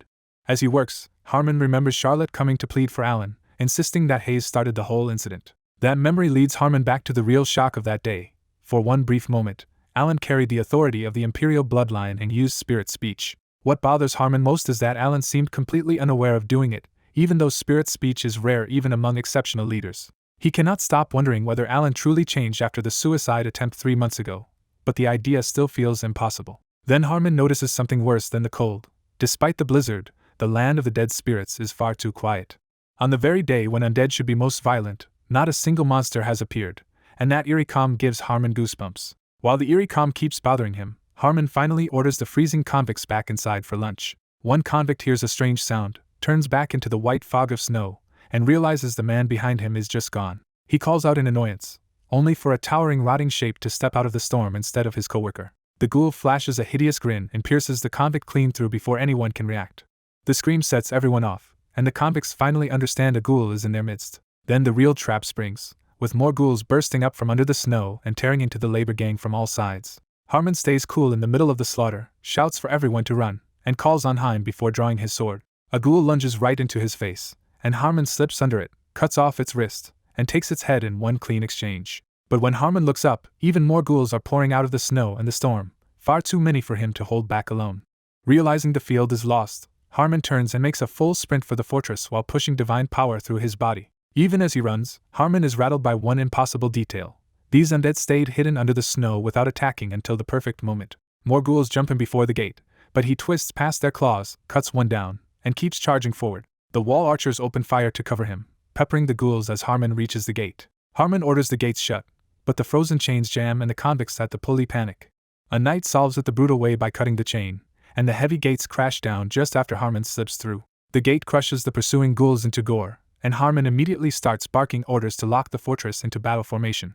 Under the knight's orders, the convicts grab shields and spears and scramble up onto the wall like a makeshift garrison. As Harmon climbs up after them, he still expects the usual tide of death, a few thousand mindless undead around the 25th. Then he reaches the top and freezes, because what waits outside is nowhere near 2,000 or 3,000. Instead of a loose horde, Ronia is facing a real undead army that actually holds ranks and waits for orders. War drum beats roll through the blizzard as more of the army appears, including armed skeletons, sprinting ghouls, and giant zombie ogres. Harmon realizes the worst part is not just the numbers, but the discipline, because this army is over 20,000 strong and even has siege weapons. At the center of it all, slave zombies carry a sedan chair through the storm for a grotesque master. The creature's demonic voice invades every listener's mind and tells the living to fear it and envy death. Harmon stares at the monster and recognizes what it really is, the final evolved form of a zombie, a vampire. Calling itself the inheritor of the god of death and a savior through death, the vampire count openly claims kingship over the battlefield. The count tears into a corpse on a shield like a meal and savors the thought of all the living packed inside Ronia. In its twisted pride, the monster looks back on its long rise from zombie to vampire and revels in finally becoming a thinking ruler of the dead. What truly empowered him is hanging around his neck, the mountain goat skull of necromancer King Amon. The count believes Amon's skull gathered demonic energy, preserved its body, and set it on the path from count to king. With Amon's skull blazing, the count lifts his arms and finally gives the order for the dead to punish the living. At once, the entire undead army surges toward Ronia together. A week later inside his cell, Alan is baffled that nobody has released him yet and loudly complains that he's still waiting for food. Instead of breakfast, Alan hears panic shouting as the feudal lord and a group of soldiers rush to his prison in visible fear. A trembling soldier fumbles with the lock, and Alan immediately realizes this is far too serious for Genold's weak smile to hide. Alan even checks Genold with mind's eye and is thrown by how merciful the tax-diverting Viscount's traits look on paper. Once the door opens, Genold urges Alan out at once and says they need to move him somewhere safer. Out in the plaza, Alan sees the fortress in full panic mode, with citizens being evacuated and armed troops running the other way. Genold finally explains that the tide of death has hit, and Alan at first assumes this should still be manageable behind the walls. Genold crushes that hope by revealing this wave is completely different, and already over 20,000 undead strong. Alan is still absorbing that number when Genold insists they leave before the fortress can be overrun. But before they can move, a knight runs in with even worse news. The rear gates are surrounded by about 3,000 more undead lying in wait. Those rear undead have not attacked yet, which makes it even clearer they are deliberately waiting to eat anyone who tries to flee. Genold nervously changes plans and starts steering Alan back toward his mansion, just as a huge blast cuts through the fortress. A huge lump of flesh suddenly crashes into a house inside the fortress and cuts off Genold mid-sentence. Alan realizes in disbelief that the enemy really did catapult zombies over the walls. The citizens see the undead and instantly break into terrified chaos. Genold tries to hold the city together and orders a knight to protect the fleeing civilians instead of staying by his side. He tells Alan that zombies are manageable, but the reassurance dies the moment more houses burst open. From holes under the floors, ghouls crawl out of the hidden tunnels Alan sensed a week ago. Genold's brave act cracks on the spot, and even Alan stops trusting his forced calm. The ghouls lock onto the soldiers like predators, and the whole fight turns ugly before it even begins. From a wider view, the soldiers are trapped between zombies in front and ghouls behind. The ghouls slam into the rear line first and tear through the soldiers' defense. Genold shouts for the ranks to close up, and the trained soldiers force themselves into a circular formation around him and Alan. While trying to save an injured man, Genold is hit by the truth that command has fallen onto him, and he has no idea what to do. The undead hit the circle hard, drag one soldier out, and rip his shoulder apart in front of everyone. Another wounded soldier tries to hold the line with one arm, but the zombies swarm his shield and pry at the opening. Just before the defense breaks, Alan finally casts a wide blessing over the whole group. The blessing melts undead hands off the shield and blasts demonic infection out of the wounded soldiers. In seconds, wounds close, exhaustion vanishes, and even the soldier's gear shines with divinity. One soldier blocks a ghoul's claw with his shield and watches the monster's arm shatter instead of his defense. The soldiers turn and see Alan standing beside Genold, shining with divinity and casually anchoring the spell with a shovel. No one can believe the so-called Wastrel Prince is casting a blessing stronger than any priest they have ever seen. Then the old legend clicks into place for them. This boy carries the blood of the great hero Celt Alphals. Alan grumbles for them to keep fighting while he keeps the healing flowing, and that rough promise snaps their courage back into place. With the hero's descendant backing them, the soldiers roar and meet the undead head-on. Now empowered like paladins, they shove back ghouls that should have been far stronger than them. Their blessed spears punch through ghoul flesh with absurd ease, and for the first time the undead recoil in pain.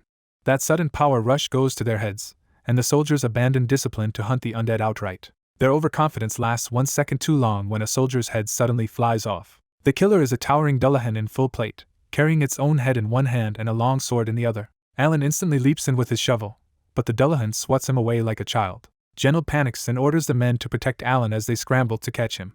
Genold drags the dazed soldiers back to their senses and forces them into formation again before the whole line collapses. The Dullahan smashes into the regrouped line and cracks blessed shields that held up just fine against ghouls. Even when the spears stab through its armor, the monster keeps swinging and tears the formation open again. Alan ignores Genold's warning, pulls out a rifle, and takes aim at the real weak point. One shot of holy light blows the Dullahan's severed head apart and drops the body to its knees. With the monster down, Alan just sits on the ground and mutters that he should never have stepped forward. The story jumps to the outer wall, where Harmon watches the black storm swallow the sunlight and strengthen the undead siege. As the day drags toward evening, the undead beat war drums and keep pressing the walls without slowing down. The defenders fire volleys into the horde, but most shots only slow the undead instead of stopping them. Ladders go up all along the wall, and the undead keep climbing because fear and pain mean nothing to them. Harmon realizes the siege is turning into a brutal war of attrition, and the wall itself is not the only problem anymore. Then he sees the catapults throwing not stones but packed balls of zombies straight into the fortress interior. Outside the walls, zombie ogres are physically crushing undead together and feeding those living siege rounds into the machines. Some of the flying corpse balls burst on impact, but the zombies inside just get back up and keep attacking inside Ronia. The defenders answer with ballistas, yet even giant bolts sticking through the ogres fail to stop the launches. Harmon finally admits the fortress is being overrun from within, and no reinforcements can possibly arrive in time. Just as he runs out of answers, a silver white-haired girl quietly brushes past him on the wall. On the storm-hit wall, Harmon watches Charlotte sprint between fighters with armfuls of swords and a full quiver, stunned that a farmer's daughter can carry more gear than many grown soldiers. Seeing Charlotte deliver weapons and help the wounded jolts Harmon out of his slump, and he forces himself to refocus on surviving long enough to kill the vampire count if it comes to that. That resolve gets interrupted when a crushed zombie projectile crashes behind Charlotte and blasts nearby defenders off the wall, leaving fresh undead rising right at her back. Harmon swears and charges toward her with sword drawn, but Charlotte only turns in place as the zombie looms over her and the weapons slip from her hands.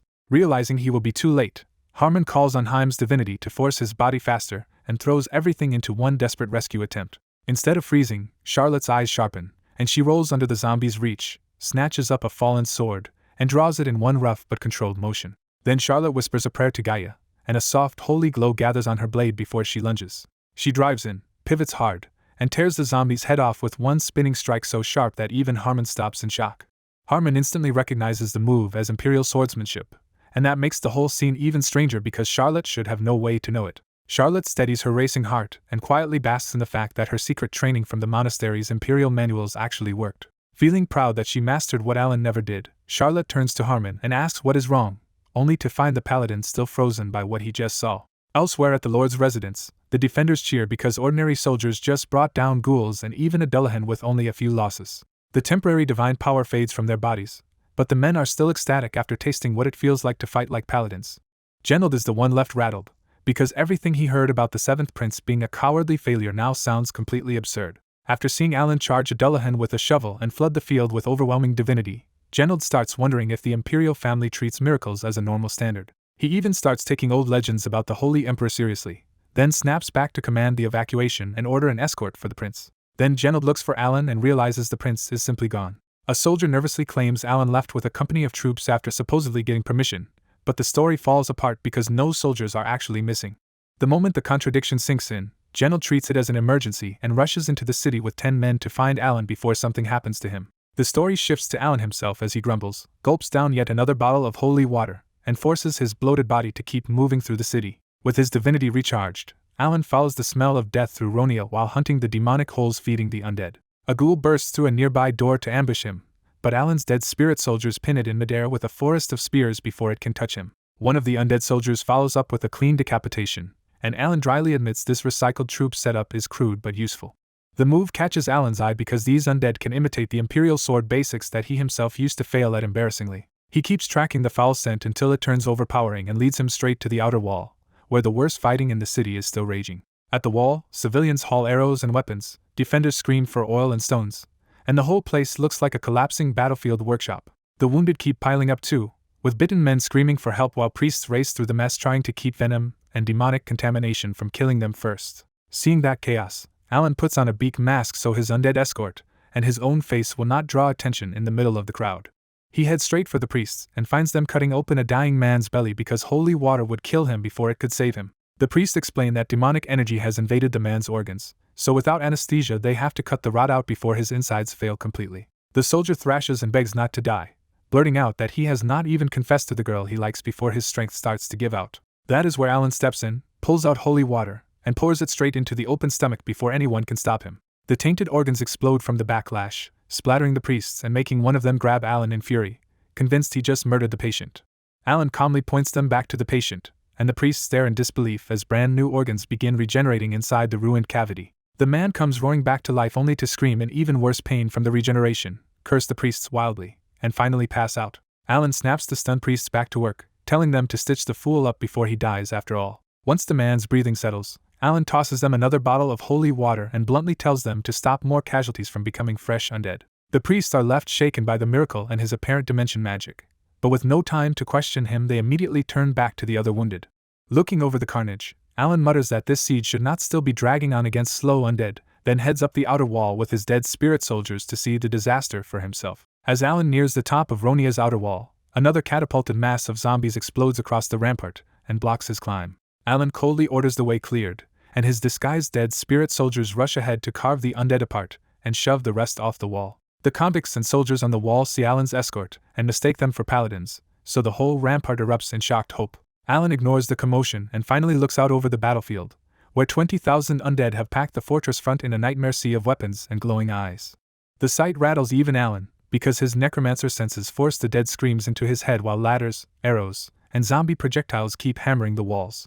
Alan quickly sees the real problem. This undead army never tires, grows stronger after sunset, and will become even worse when Amon's death day arrives in 2 days. He admits the defenders cannot win a straight attrition battle against an immortal plague army, so only one option remains: kill the commander. Alan spots the command cluster and picks out the vampire count, a bloated monster lounging on a sedan chair carried by slave zombies in the middle of the swarm. A convict on the wall fires a ballista at the count first, but the huge bolt smashes uselessly against a purple demonic barrier. That failure confirms Alan's read: ranged attacks are blocked, close attacks would be suicide, and the whole war now hangs on his own impossible shot. Alan raises his musket, breathes divinity into the chamber, and starts forging a holy bullet while forcing himself to ignore the system chatter in his head. Even with boosted aim and penetration, Alan can tell the first build-up still will not punch through the count's barrier. So Alan bets on a priest's method he only read about and begins a real prayer to Gaia, hoping devotion can condense even more divinity into the shot. The prayer works almost too well, as divinity whips around Alan and the calm figure of a woman made of holy light seems to embrace him from behind. Feeling that the power is finally enough, Alan sights down on the laughing vampire count and lines up a viciously personal target. Nearby on the wall, Harmon turns at the uproar and sees the beak-masked priest arriving under escort, while Charlotte instantly recognizes him as the Imperial Prince. Then Harmon, Charlotte, and everyone nearby watch holy light gather around Alan until the shape of a goddess appears behind him, and the wall falls silent in pure shock. Harmon is shaken to the core, because what he is seeing looks exactly like Gaia's divine protection being granted to the same prince he thought had blasphemed her. Before anyone can process the contradiction, Alan fires, and the blast of holy light tears across the battlefield hard enough to blind the watchers on the wall. The shot smashes through the vampire count's barrier, scatters holy power through the undead ranks, and burns dozens of zombies and skeletons into ash. For the first time in decades, the vampire count feels real fear, because a holy attack just broke the shield made from the necromancer king's skull. As the count panics, he also realizes his plan inside the fortress has already failed, because the undead he sent through hidden holes have gone eerily silent. Then the count senses that same sacred aura gathering on the wall again, and terror spikes when he understands a second shot is coming. Desperate, the count throws up another barrier and orders a zombie ogre to shield him, trying to stop the next bullet before it arrives. Alan's second holy shot arrives anyway, breaks the unfinished barrier, drills through the ogre's torso, and gets deflected just enough to hit the count below the belt. The count stares down in horror as his crown jewels burn away into ash. An agony he has not felt in 50 years tears a scream out of him. The thrashing count topples the sedan chair, crushes the slave zombies beneath him, and sprawls on the ground in humiliating panic. Realizing he is completely outmatched, the count drops all pretense and screams for a retreat. His undead obey in the clumsiest possible way, grabbing the bloated vampire and dragging him away across the ground while he begs them to lift him instead. After the shot, Alan watches the vampire count get dragged away and grimly admits he missed the kill. He decides the wound should at least slow the count down, but he is so drained that he cannot gather more divinity anyway. Alan tells himself he at least bought time to regroup and make more holy water before the next attack. When he turns around, Alan finds the whole battlefield staring at him in stunned silence. By the next night, Harmon stands alone on the wall, unable to stop thinking about Alan instead of the enemy camp. What unsettles him most is the holy water, because almost every wounded soldier recovered completely in just 1 day. He realizes this is high-grade holy water that should take a high-ranking priest a full day and night to make. The priest even diluted it, and still saved over 100 people, which makes Harmon wonder what Alan is hiding. He tries to deny it, but Charlotte called the sniper Imperial Prince Nim, so Harmon can no longer brush the truth aside. Charlotte troubles him too, because her claim that she learned Imperial swordsmanship from a book is obviously a lie. To Harmon, Charlotte moves like someone who trained for years, which makes her place beside Alan feel even more suspicious. He even suspects Charlotte's adoptive father Grill might be some hidden knight, but the village records do not fit that theory cleanly. Harmon's thoughts turn to Alan himself, whose personality changed completely after exile, the fake suicide, and memory loss. He recalls the ugly history around Alan's mother Euligia, a commoner of Aslan blood whom the palace never truly accepted. Then Harmon remembers the night 5 years ago when a vampire attacked the palace garden and Euligia was torn apart protecting Alan. That night shattered the gentle young prince and left him fearful and warped for years afterward. Harmon starts wondering if Alan's lost memories only peeled away the damage and brought his original self back. He also rethinks the moment Alan beat Hayes, because the insult toward Charlotte echoed the way people once humiliated Euligia. From there, Harmon leaps to a new theory. Alan may have hidden his real abilities and accepted exile so he could quietly pursue revenge. He convinces himself that every mystery now fits, from Morgana to Charlotte to Alan's rude distance toward him. The thought stings even harder because Harmon was there 5 years ago and still failed to protect Euligia. Overcome by guilt and admiration, Harmon swears that if Alan truly seeks revenge for his mother, he will help him. He forces himself back to the present problem, because midnight on December 25th is approaching and the vampire count is likely to strike again. Inside Ronia, extra patrols are searching for more underground entry holes after the undead already used them once. From the wall, Harmon notices a smaller group of soldiers moving without torches through the deepest dark, which instantly feels wrong. He grabs a torch, heads down, and starts following the shadow patrol into a narrow alley. When his order is ignored, Harmon grabs one by the shoulder and whirls it around to face him. Up close, Harmon realizes the soldier is undead, and what shocks him even more is the faint divinity leaking from it. Unable to trust what he is seeing, Harmon decides he cannot risk letting these creatures roam free and attacks first. Instead of crumbling, the undead calmly blocks Harmon's holy blade with a divinity wrap sword of its own. The alley suddenly comes alive as more undead soldiers strike from the walls and darkness with spears and blades. What rattles Harmon is not just the numbers but the way they fight like trained knights using one perfectly shared mind. More undead pour in with bows and maces, forcing Harmon to admit he would rather face paladins than this nightmare formation. Then Harmon spots something even worse.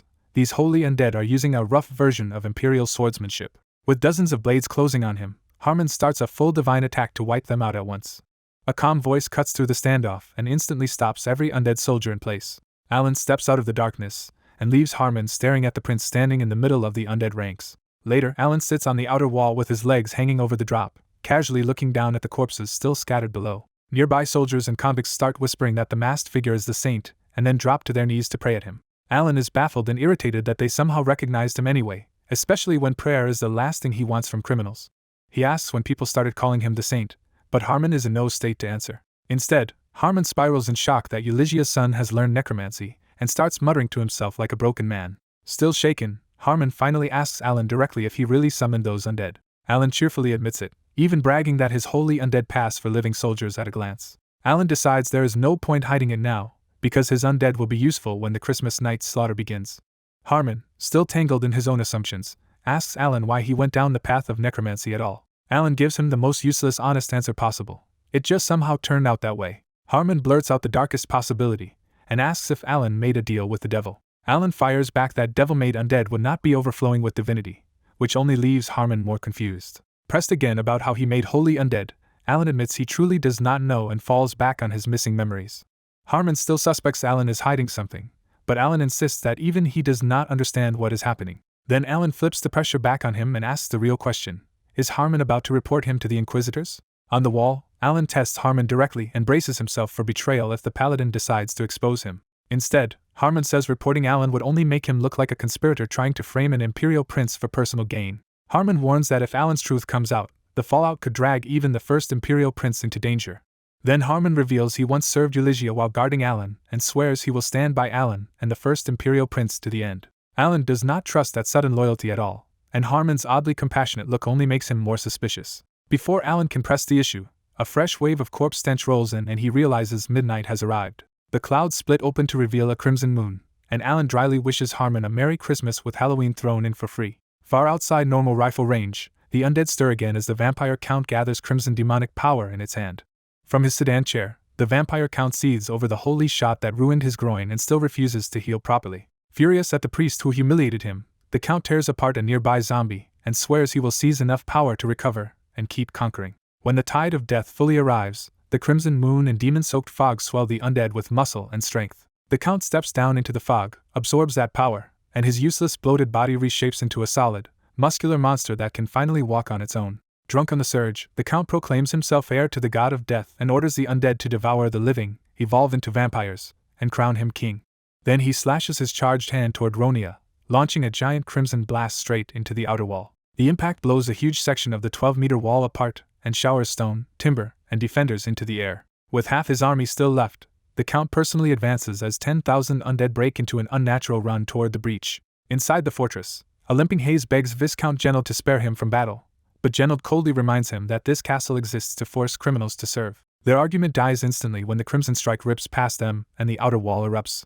Deafened and dazed by the blast, Genold stares at the collapsed wall while Hayes clings to him in panic and begs to be saved. Genold forces himself upright and shouts for the defenders to stop the undead pouring through the gap. But the running horde, the Red Moon, and the demon fog smashed the defenders' nerves so hard that soldiers and convicts freeze or tried to flee instead of fighting. Realizing no one else will move, Genold prays to Gaia, gathers his mana, and walks alone toward the breach. Then a calm voice cuts through the panic as Alan, hidden behind a beak mask and carrying a shovel, steps out of the darkness near the broken wall. Alan sizes up the choke point and decides it will be easier to bury the mindless undead in one place than chase them all over the fort. He prays to Gaia, the shovel flares with holy light, and a single droplet forms at the blade's tip while the undead close to within meters. The moment that droplet hits the ground, every undead that crossed the wall turns to ash and the demonic darkness is washed away. Alan's swamp of death becomes a shallow holy lake, and every undead that steps into it convulses and melts even in ankle-deep water. Standing in the blessed water, Genold suddenly recognizes the same holy aura Alan used before and realizes the masked priest is the Imperial Prince.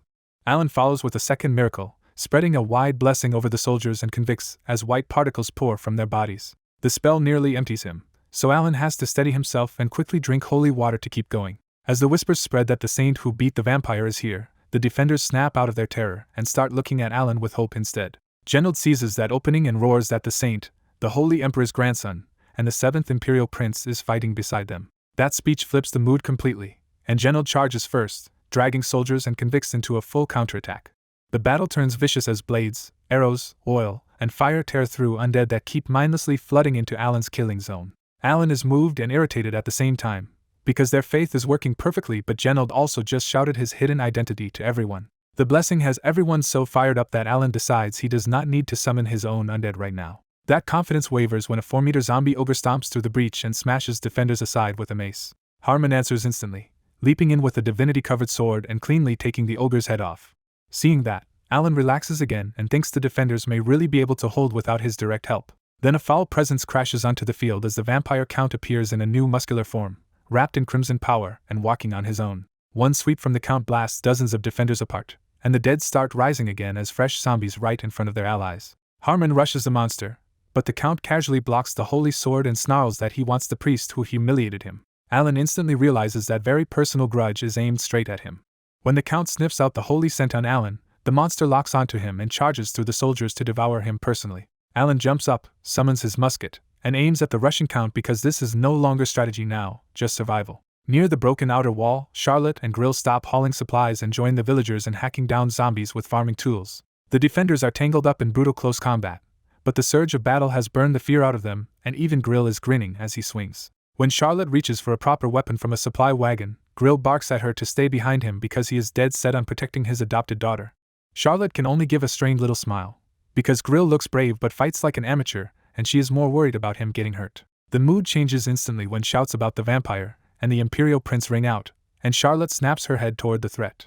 A giant vampire Count crashes through the fighting inside the wall, crushing soldiers under its bulk as it hunts for the priest who humiliated it. Paladin Harmon throws himself in front of the monster, but their clash explodes so hard that he gets blasted into the wall. Harmon forces himself back into the fight, and even carves into the vampire's leg, but the Count roars for its Dullahands to pin him down.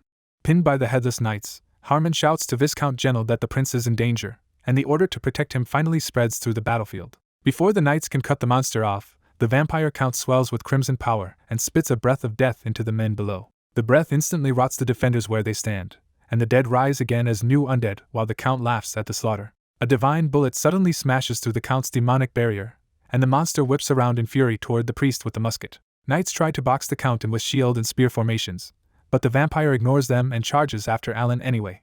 Watching from a distance, Charlotte sees the prince being hunted and finally grabs a shield and sword for herself. Grill is stunned when Charlotte bolts into an alley after the prince, then he runs after her with his farming tools still in hand. From Alan's view, knights are screaming for him to run while the mad-eyed vampire Count keeps barreling straight at him. As he runs, Alan watches knights get smashed apart and rise back up as zombies, which makes it painfully clear what will happen if the Count catches him. Alan decides the best play is to drag the commander away from the wall, because if he can keep the Count busy the defenders might still win.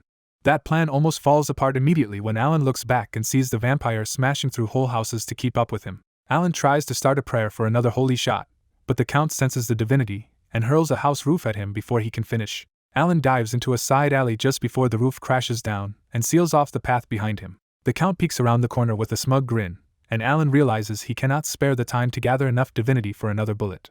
Alan gives up on firing back and decides to just stay alive until help arrives, but then a giant shadow drops over him from above.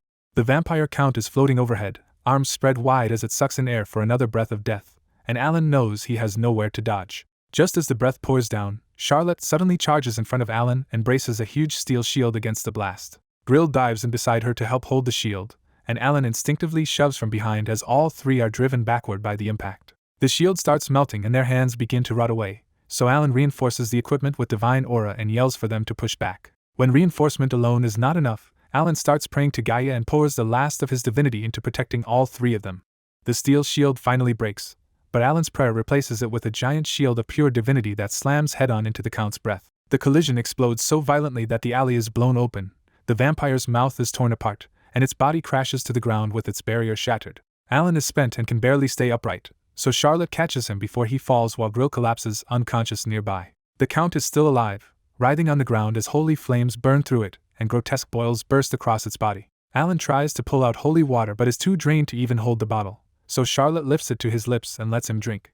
The holy water gives Alan enough strength to move again, but his divinity reserve is still empty, and he knows they need to retreat before the Count recovers. As Alan steps back to leave, his foot bumps into the giant mountain goat skull the vampire had been wearing like a necklace. A strange pull from the skull makes Alan inspect it with mind's eye, and he learns it is a Mon skull, a legendary item that massively boosts demonic energy and related abilities. Even though it should run on demonic energy, the skull does not reject Alan, and that alone is unsettling enough to make him test it. Alan uses the scraps of divinity he has left to reinforce a Mon skull, and the item's power jumps even higher while revealing a new ability called Armor of the Dead Souls. Some instinct from the reinforced skull teaches Alan how to use it, so he places it on his head and faces the recovering vampire Count. Alan quietly speaks the activation words, saying he is the Legion and Gaia's inheritor, and the air itself turns crushingly heavy. The vampire Count, still burning from holy damage, hears those words and freezes when a pressure like death suddenly crashes down on the whole area. When the Count looks back, it finds around 30 undead figures in matching white armor gathered behind Alan, each armed and staring like warriors who never truly died. The Count realizes these are not normal undead at all, because the white-armored dead speak with ego, and even their whispers carry divinity. The summoned holy undead calmly judge the vampire as a heretic that violates the world's order, and the Count is horrified because Gaia should never be able to command beings like this. The knights line up before Alan, kneel like believers before a divine master, and wait in perfect discipline for his command. Alan does not waste words, he just points at the vampire and turns his thumb down, and the holy undead understand immediately. The knights lift their heads, lock onto the Count, and declare with burning blue eyes that they detest death. Their roar explodes with spirit speech and divinity, shaking the vampire's soul so hard it claps its hands over its ears in panic. Then the holy undead lower their stances and charge, and for the first time the vampire Count looks truly terrified of what is coming. Desperate, the Count slams demonic power into the ground and summons about 200 undead from below to overwhelm them by numbers. The Count sends the new horde at the holy knights, calling them the real heretics for insulting the god of death. A great sword-wielding holy knight answers first, one massive swing turning a whole swath of undead into drifting ash. Behind that, the bow and crossbow knights fire shining volleys that punch through several undead at once. Shield bearers and spearmen lock into formation next, and anything that hits their wall either bursts into flame or explodes on the spot. The numbers mean nothing, because the Count's 200 undead cannot even scratch the holy knight's armor and start vanishing in waves. Watching his 50 years of stolen life about to end, the vampire Count breaks into full panic and tries to force out one more breath of death. A holy greatsword cuts up through the Count before it can fire, ripping open its bulging stomach and jaw and spilling its demonic power. Then chained arrows and bolts punch through the Count's body and yank the giant down face first into the dirt.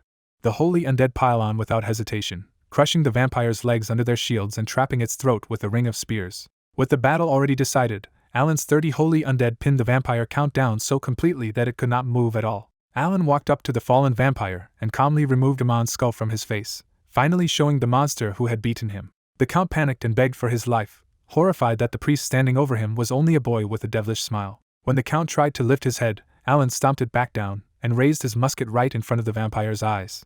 Alan filled the musket with terrifying holy power, muttered a prayer, wished the vampire Merry Christmas, and pulled the trigger. By the morning of December 25th, warm sunlight had pushed back the negative field, and battered Ronia finally looked like it had survived the night. An exhausted convict looked around and realized the undead outside the walls were gone, with only a few remains still melting in the lake of holy water. The stunned silence broke all at once when Genold forced up his injured arm and declared that they had won. That one shout set everyone off, and soldiers, convicts, citizens, and refugees erupted into raw, disbelieving cheers that they were still alive. Still staggering from the fight, Harmon pushed toward the center of the fortress to see what had happened there. For one brief second, Harmon saw several night-like undead made of pure light standing silently in the center before they scattered into particles. When the light vanished, Harmon found Alan collapsed with a satisfied grin, supported by Charlotte, while an unconscious man lay nearby. Harmon then watched the vampire count's body crumble from the head down into ash and blow away in the wind. Seeing Alan alive, asleep, and grinning after all that, Harmon finally understood who had really ended the siege. Not far from Ronia, the Holy Emperor arrived with the elite Holy Cross Knight Order only to find the fortress already celebrating victory. The Emperor had come because no undead had been seen in the land of the dead spirits for a month, and he had feared something far worse was waking up. From what he could see, Kelp dismissed the dead vampire as a mere minor threat that somehow failed to break even a fortress defended mostly by convicts and civilians. Even so, the Emperor could feel a bizarre clash of divinity and demonic energy hanging over Ronia, proof that someone powerful had fought there. That strange aura made him wonder, if only for a moment, whether a saint had descended there. He quickly reined that hope back in and instead ordered priests, healers, and apothecaries into Ronia to save the citizens first and the convicts afterward. When a paladin reminded him that Alan was also inside the fortress, the Emperor's mood instantly turned sour. Kelt refused to see his grandson, convinced the useless boy had probably spent the whole battle hiding in fear and shaming his mother's memory again. So the hero who killed Amon 50 years ago rode away, telling his men to summon Harmon later and report everything at the palace. About 2 weeks later, Harmon knelt in the vast audience chamber and formally reported what had happened at Ronia. Then Harmon dropped the real shock. Alan Alphonse was the one who hunted the vampire count. The chamber rippled with whispers, because nobody there could believe the disgraced 7th prince had done something like that. The Emperor asked bluntly if Harmon meant Alan, and Harmon answered without hesitation that he did. Kelt's disbelief turned personal, and he accused Harmon of throwing his support behind Alan instead of telling the truth. A warning cough from the Archbishop stopped the Emperor from saying something too crude in front of the whole court. Harmon held his ground and said he was simply speaking the truth. Asked for his view, Archbishop Raphael Astoria first declared Alan's supposed feat impossible, effectively branding Harmon a liar. But Raphael could not ignore the reports from Ronia either, because the people there were calling Alan a saint. One imperial prince let out a quick laugh at the word saint, then immediately bowed his head when he realized everyone heard him. Raphael pressed for a full investigation, saying he wanted to stop Alan from stealing credit if that power belonged to someone else. The Emperor accepted that much and moved on to rewards, starting with a promotion for Genold and land for Harmon. Then Kelp made the decision that mattered most. Alan's banishment would be shortened, and once he recovered, he was to be brought back to the palace at once. The Archbishop clearly wanted to object, but the Emperor cut him off, and Harmon accepted the order without protest. After court, Harmon went to a secluded room deep inside the palace, where another prince was living in darkness. Inside, Harmon lit a single candle and revealed the first imperial prince, Luan Alphonse, sitting on a bed wrapped head to toe in bloody bandages.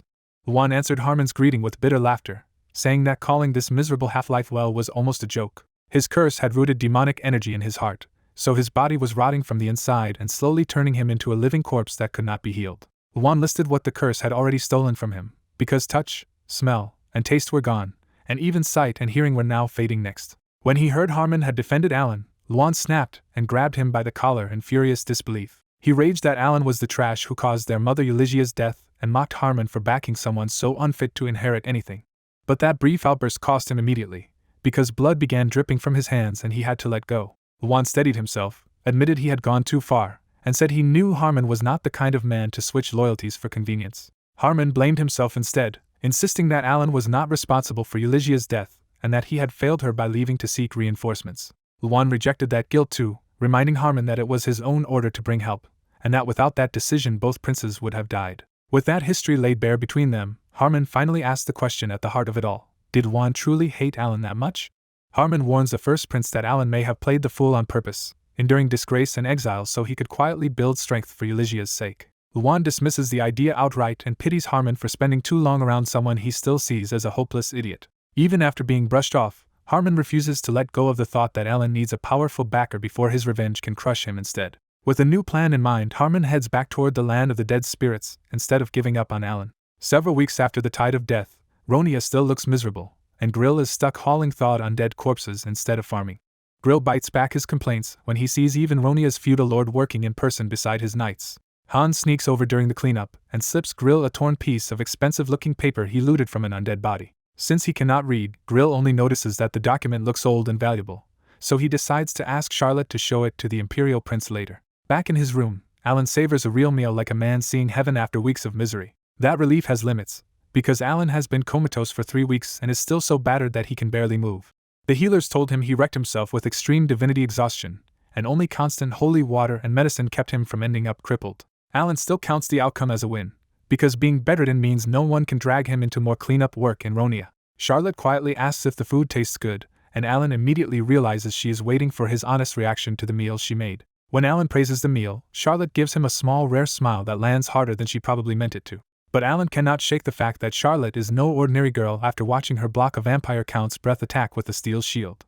An Imperial family healer examined Charlotte and bluntly told Alan that her body is becoming hard to classify as human at all. The healer traces it to Charlotte surviving both demonic energy and divinity, a collision that should have killed or ruined her. That impossible survival reminds the healer of the Holy Emperor, who once had his body destroyed and rebuilt into something superhuman during his war with Amon.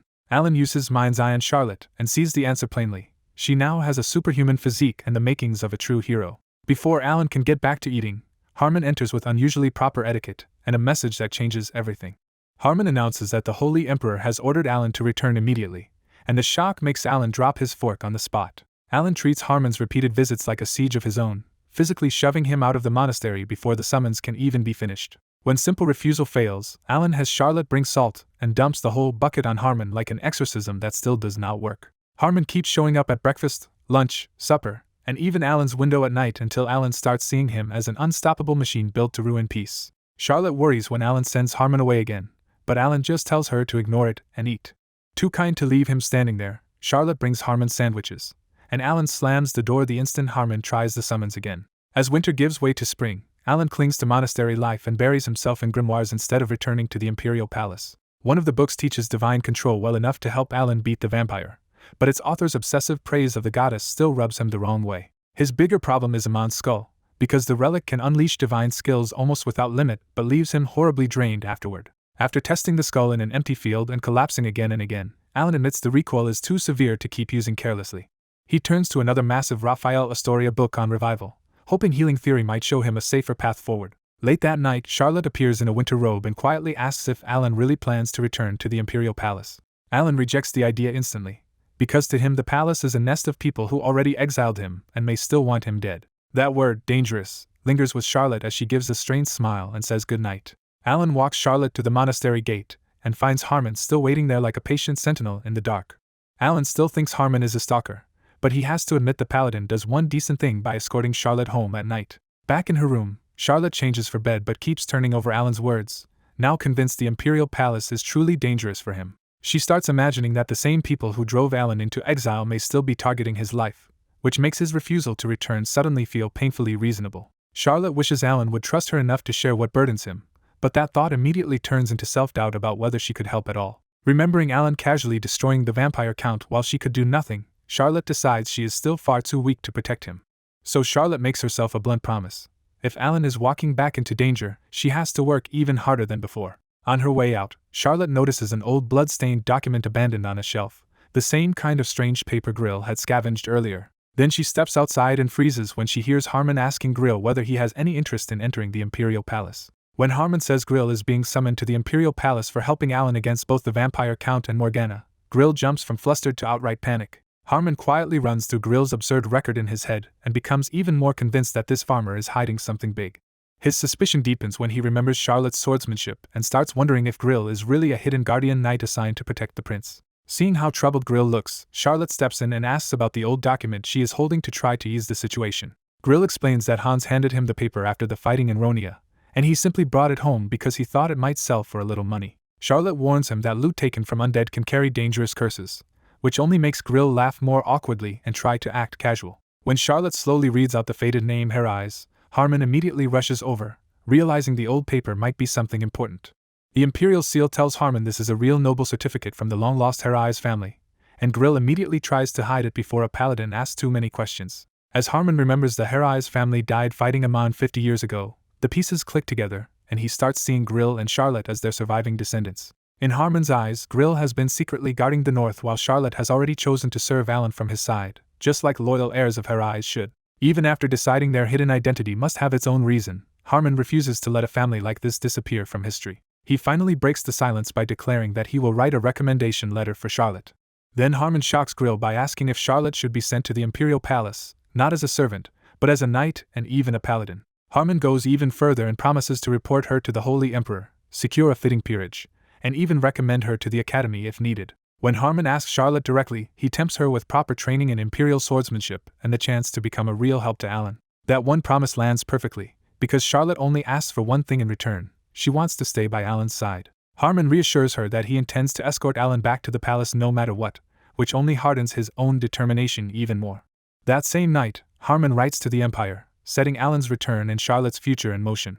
2 months after the vampire incident, Alan stands in the monastery library frustrated that the few grimoires there can no longer satisfy him. One healing grimoire catches his eye because it was written by Raphael Astoria, a name he knows has to matter. After digging through historical records, Alan confirms Raphael was one of the 5 archbishops who fought Amon beside Holy Emperor Kelt Alphals. Because Raphael was the Empire's best healer and master of divinity control, Alan starts hoping the old archbishop may know how to handle Amon's skull without crushing backlash.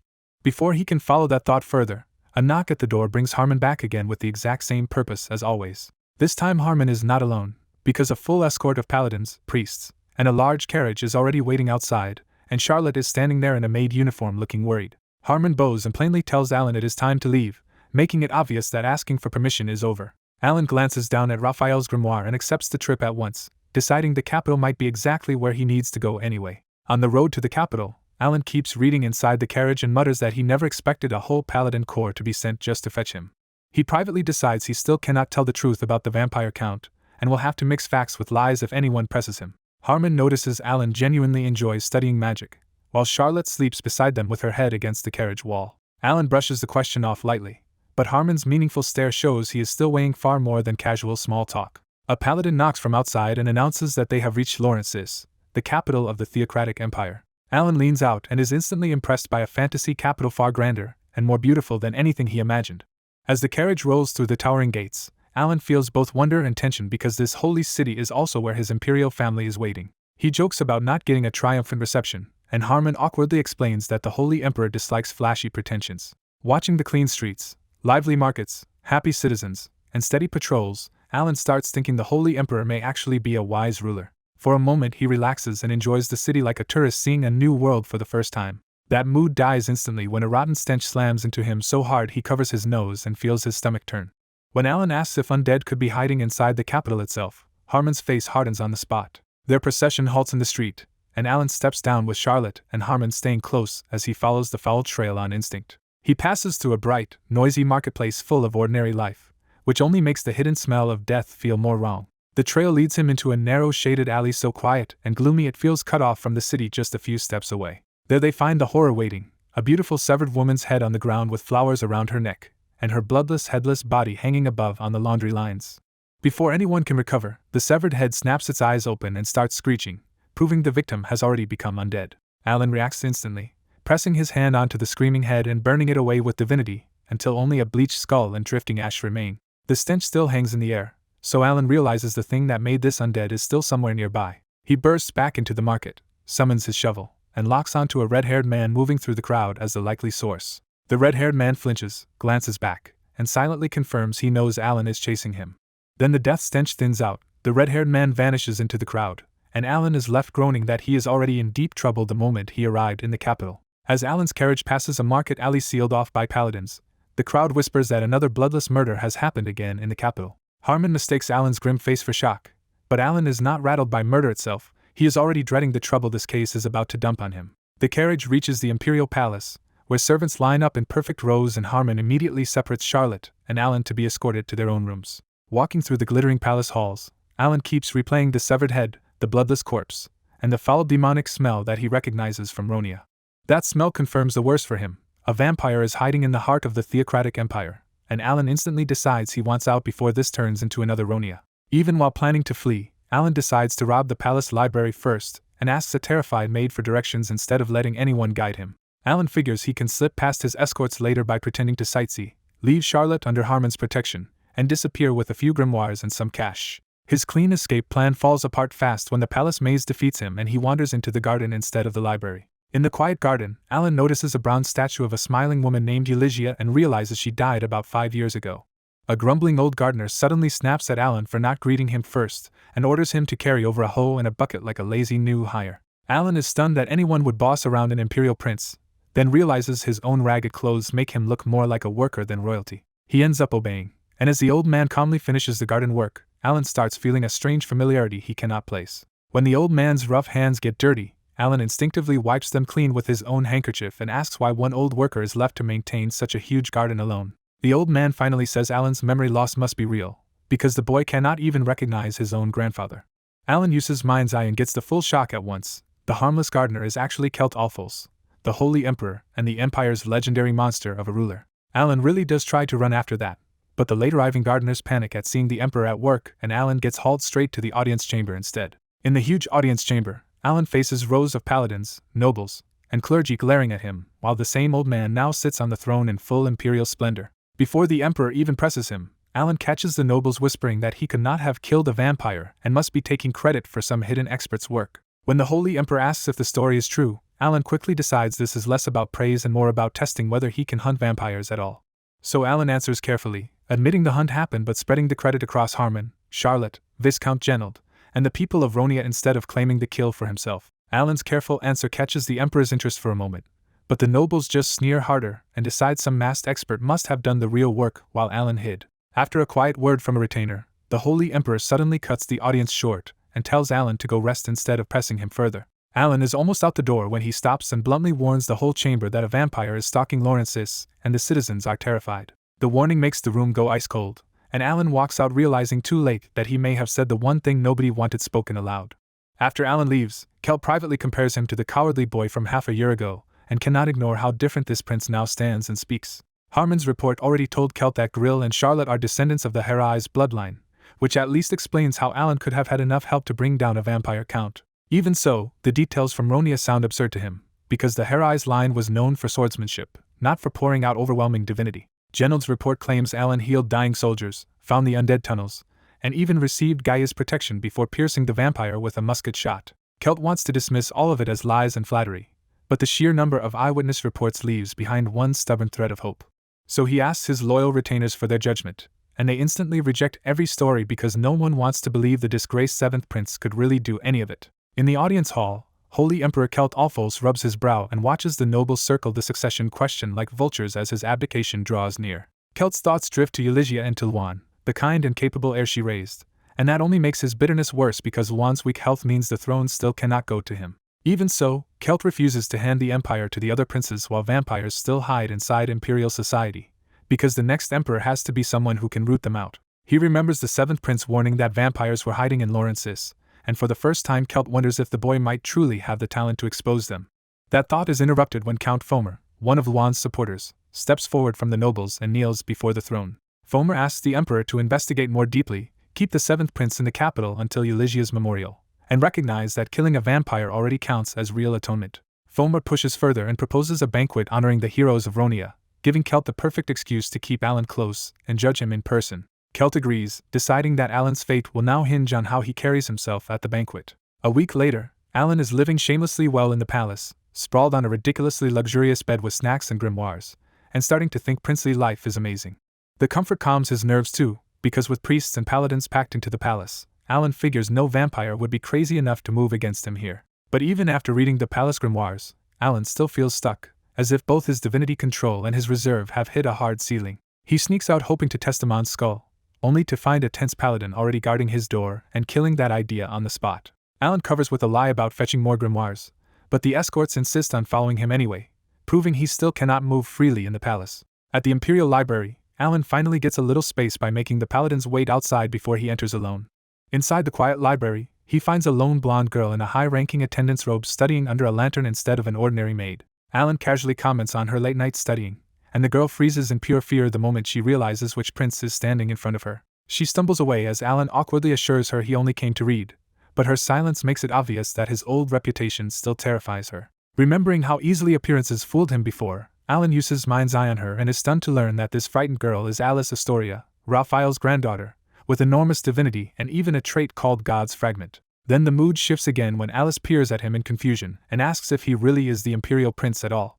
In the next quiet beat, Alan notices the book in front of her is a high-level grimoire on resurrection and praises Raphael for having such a brilliant granddaughter. Alice still keeps her distance and tries to leave, making it painfully clear she wants out before Alan can give her any excuse to stay. Alan flips through the book and murmurs that resurrection through divinity might not be impossible after all, which stops Alice in the doorway cold. Alice firmly argues that divinity can heal a body but cannot call back a soul that has already left it, so true resurrection is impossible even for Gaia's miracle. When Alan asks what if the soul could be arrested, Alice explains that only necromancy even approaches that, and mixing demonic energy with divinity would normally destroy the caster completely.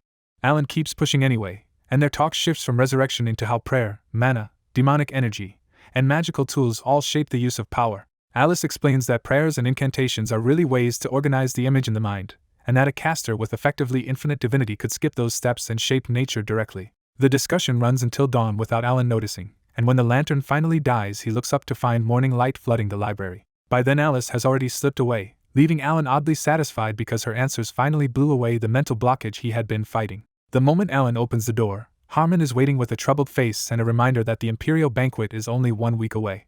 Alan immediately grumbles that he wants to skip the whole thing, but Harmon warns that public recognition is exactly what will make life in the palace easier for him. When Harmon cautiously asks whether anything happened with Alice, Alan cheerfully praises her knowledge and misses the grim tension in Harmon's face.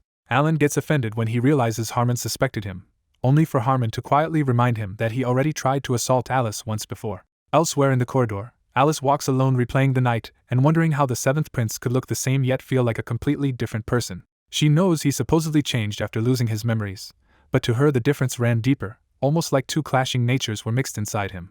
Alice admits she entered the library terrified, expecting him to hurt her if she slipped, so she kept answering in detail just to avoid giving him any opening. But as the hours passed, Alan's questions became sharper and more interesting, and Alice gradually forgot her fear enough to look forward to what he would ask next. That realization disgusts and unsettles her, because she caught herself studying the very man who once tried to assault her. Before she can sort through that mess, Alice looks up and finds her grandfather Raphael waiting outside the first Imperial Prince's room. In the palace, Alice smoothly lies that she was studying in the library when her worried grandfather asks where she disappeared to.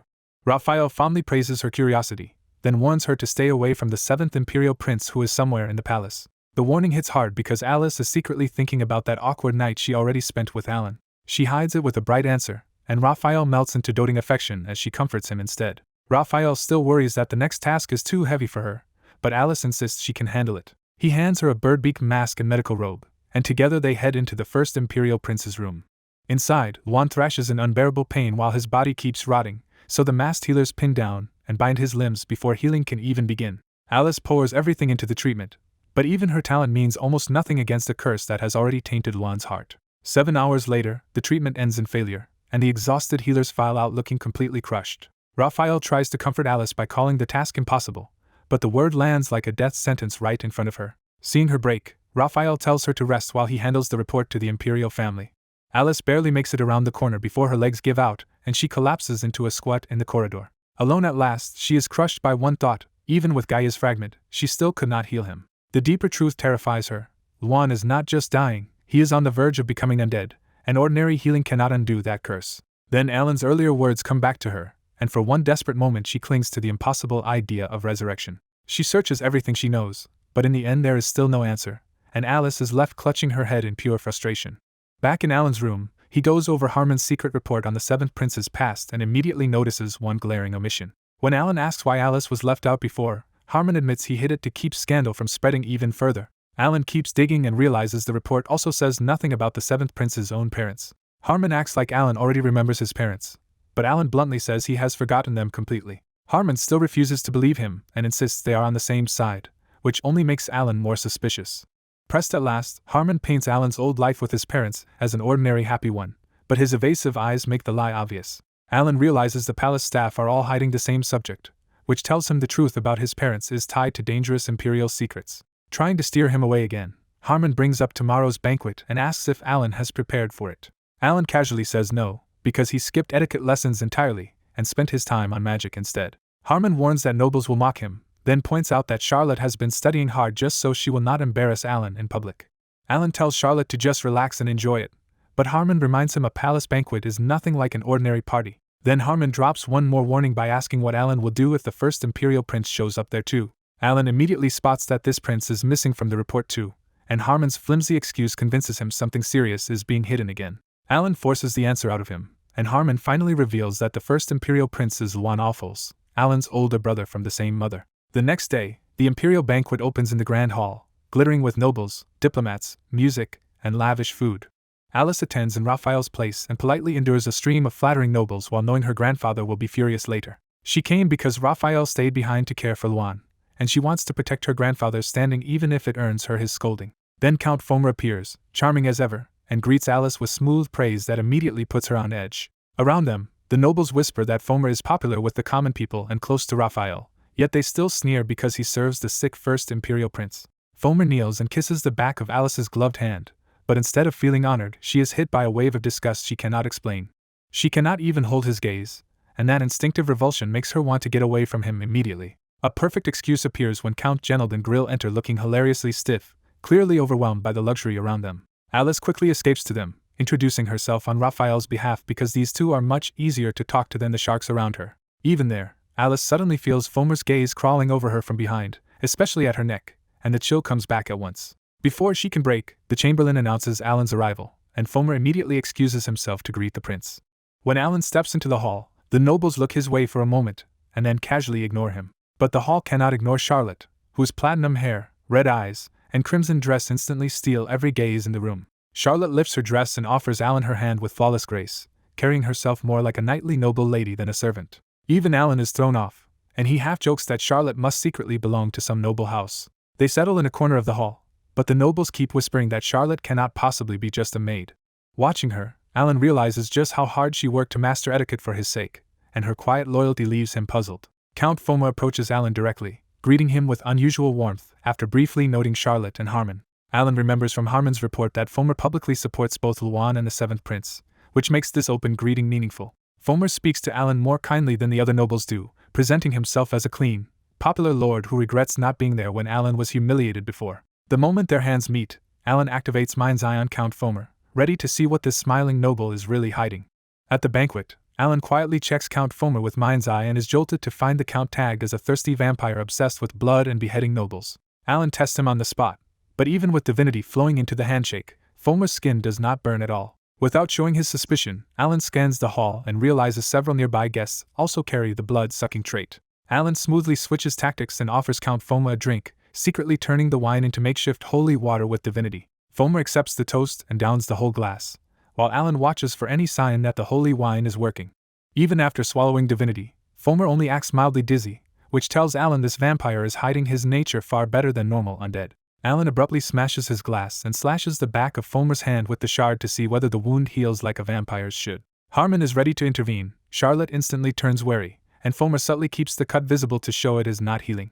Alan suddenly plays it off as an accident, and Fomer grabs the excuse to retreat before the scene exposes him any further. Fomer leaves the banquet looking like a loyal noble taking blame for the disruption, and Alan lets him go with a pleasant wave. Out in the palace corridor, Fomer keeps greeting people with a gentle smile, but the holy damage starts eating through his composure. The moment he locks himself inside his private bathroom, the pain finally explodes and blue flames burst from his mouth. Knowing he cannot leave a trace in the imperial palace, Fomer tears off his clothes and rips open his own abdomen to cut out the parts tainted by holy water. He realizes the divinity has already spread too far, so he hacks out every internal organ and lets the burning flesh turn to ash on the floor. When the holy aura finally fades, Fomer's insides begin regenerating with slow tentacle-like growths, but he is starving and weakened in daylight. A maid knocks to check on him, and the starving vampire immediately sees his chance to recover. Fomer invites the worried maid inside, locks the door behind her, and keeps acting gentle until she notices the bloody signs in the bathroom. When she looks back, Fomer drops the act, his mouth splitting grotesquely wide as he lunges at her. Back at the banquet, Alan ignores the nobles whispering about his outburst and orders Harmon to bring him pen and paper. Alan scans the hall again with Mind's Eye and decides the palace banquet is not a holy court at all, but a nest full of vampires. After cleaning himself up, Fomer steps back into the palace with a bandaged hand and no visible evidence left in his suite. He covers the maid's disappearance by telling other servants that he sent Milia to his territory as a private maid, and their envy works exactly as he hoped. Once they leave, Fomer focuses on the real threat and realizes Alan was not guessing but had somehow seen straight through him. Fomer decides Alan is too dangerous to leave alive, but instead of moving directly, he plans to use someone in the palace who already hates the 7th prince. With that plan in mind, Fomer heads straight for the quarters of the 1st Imperial Prince, Luan. Meanwhile, Alan keeps checking faces around the banquet while the nobles nervously give him space after what he did to Fomer. The 3rd Imperial Prince, Ruppel, approaches with fake warmth and greets Alan like a long-lost younger brother. Alan cuts off Ruppel's introduction by naming him immediately, making it clear he already knows who this brother is from Harmon's briefing. Ruppel keeps smiling, but his real concern slips out when he says he is relieved Alan is not chasing the Emperor's throne. He goes even further, telling Alan to keep living like before and just do as he is told, which exposes how little respect he really has for him. Ruppel says his piece and walks off, leaving Alan to dismiss him as an empty fool with no real presence. Once the interruption is over, Alan returns to Harmon and hands him a written list of the vampires he has already found in the hall. Alan explains this is only the start, because he has checked just the ground floor and many suspects already turned their faces away after realizing he was onto them. The count so far is 12 hidden vampires among the banquet guests, including nobles, servants, and maids who built good reputations to hide what they are. Harmon does not ask for proof, because after everything he has seen Alan do, he trusts him completely. Alan grimly realizes the infestation cannot stop at this one hall, and the Imperial Palace may be crawling with far more vampires than he expected. When Alan worries they might all be as dangerous as the vampire count from Ronia, Harmon finally explains they are probably weaker blood creations, not true progenitors. That answer is a relief and a warning at once. These palace vampires should be weaker than the monster from Ronia, but they are clever enough to hide in the heart of the Empire. At the banquet, Alan pushes Harmon for a real way to expose vampires hiding among humans, but Harmon grimly admits the Empire has no reliable method. Harmon explains why the usual vampire tests fail. They can warm their bodies, endure holy water, and pass as ordinary people. Then Harmon reveals the real nightmare. A vampire can graft on a human victim's limbs and skin, so even holy tests can react to the stolen flesh instead of the monster underneath. That answer finally explains why Count Fomer stayed fine earlier even after Alan tested him with divinity. Alan keeps firing off ideas like divine magic, fake wounds, sunlight, garlic, and even surgery, but Harmon shuts down each one. Harmon adds one last horror story. A continent-wide vampire hunt once cut open more than 10,000 innocent people and found only 2 real vampires. Alan clutches his head, realizing that even warning the Holy Emperor would mean nothing without proof. Then his thinking snaps in a dangerous direction. If he cannot prove who the vampires are, he can just kill them first and confirm it afterward. Trusting his own bad reputation more than the system around him, Alan decides to act like the Empire already expects him to. He asks Harmon about his authority, and Harmon answers that as Vice Captain of the Holy Cross Knight Order, he can move 1 Paladin Corps on his own. Alan hands over his list of suspects and first says to arrest them, then coldly corrects himself and orders Harmon to kill every name on it. Harmon agrees, but he warns that mobilizing armed paladins in the middle of the Imperial banquet could look exactly like a coup. Alan dismisses the political danger and says their only job is to kill the vampires and gather the ashes as proof. When Charlotte and Harmon stare at him, Alan spells out the real reason for his hurry. After openly testing Count Fomer, he knows Fomer will try to kill him first. Before they can move, a loud commotion rises outside the banquet hall doors. The doors burst open, and a bandage-wrapped man stumbles inside while attendants panic and beg him not to push his body any further. The stench of death and the demonic energy rolling off the stranger make Alan realize this is no ordinary illness but a necrotizing curse. Harmon tries to get Alan out of there, but the half-crazed man roars Alan's name and charges straight at him. Alan is stunned to learn the attacker is his own older brother, the 1st Imperial Prince Luan. Alan reads Luan's overwhelming hatred and realizes his own brother truly wants to punish him over their mother's honor. Charlotte jumps in front of Alan as Luan rages that his brother disgraced their dead mother, tried to violate the Archbishop's daughter, and even attacked Count Fomer. Every time Harmon tries to stop him, blood drips from Luan's ruined body onto the floor, showing how badly he is forcing himself past the curse. Healers and an elderly archbishop rush in behind Luan, but he still shoves past everyone and lunges for Alan. Before Luan can reach Alan, a thunderous divine roar crushes the hall and freezes everyone where they stand. The Chamberlain announces the Holy Emperor, and the old ruler enters with such crushing presence that each step cracks the floor and crackles with lightning. Elsewhere on the upper floor near the railing, Alice listens awkwardly as Grill and Count Genold excitedly tell impossible stories about Alan's miracles in Ronia. Alice cannot believe Alan created a lake of holy water, but she does admit that a prince swinging a shovel somehow sounds exactly like him. A sudden shattering noise snaps Alice out of that mood, and she looks down from the railing toward the ground floor. From above, she spots Alan with Count Fomer and feels a strange queasiness just from seeing the two of them together. She watches Alan deliberately wound Count Fomer, then smile as the red-haired Count leaves, and the whole scene feels deeply wrong. When Alice notices concentrated divinity in the spilled wine from Alan's shattered glass, she starts suspecting there was a hidden purpose behind his behavior. As nearby nobles gossip that the drunk 7th prince insulted a loyal vassal for no reason, Alice keeps turning over the holy wine and the wounded hand in her mind. Grill drunkenly calls out for Charlotte from across the hall, embarrassing Genold and drawing mixed laughs and scowls from the nobles. When Alice looks back down, she sees Harmon hand Alan a pen and paper, and Alan starts prowling the hall with eyes that look far too dangerous. Before Alice can figure it out, Juan bursts in and tries to throw himself at Alan. Then the Holy Emperor's divine roar slams into the hall, and Alice flinches as the imperial family confrontation turns deadly serious. Realizing Juan's body is too unstable for this, Alice abandons the balcony and rushes downstairs instead of staying to watch the family drama. As she slips past Alan, Alice catches him secretly passing a note to Harmon and whispering for him to hunt down the vampires. Alice barely has time to process that word before Juan clutches his chest in pain. She catches Juan before he falls, and the Archbishop rushes in to inject divinity into his cursed body. Back in Alan's view, he quietly makes sure Harmon has the vampire list while Juan reels beside him. The Holy Emperor explodes in fury and roars at the princes for dragging the imperial family's honor through the mud in front of the whole hall.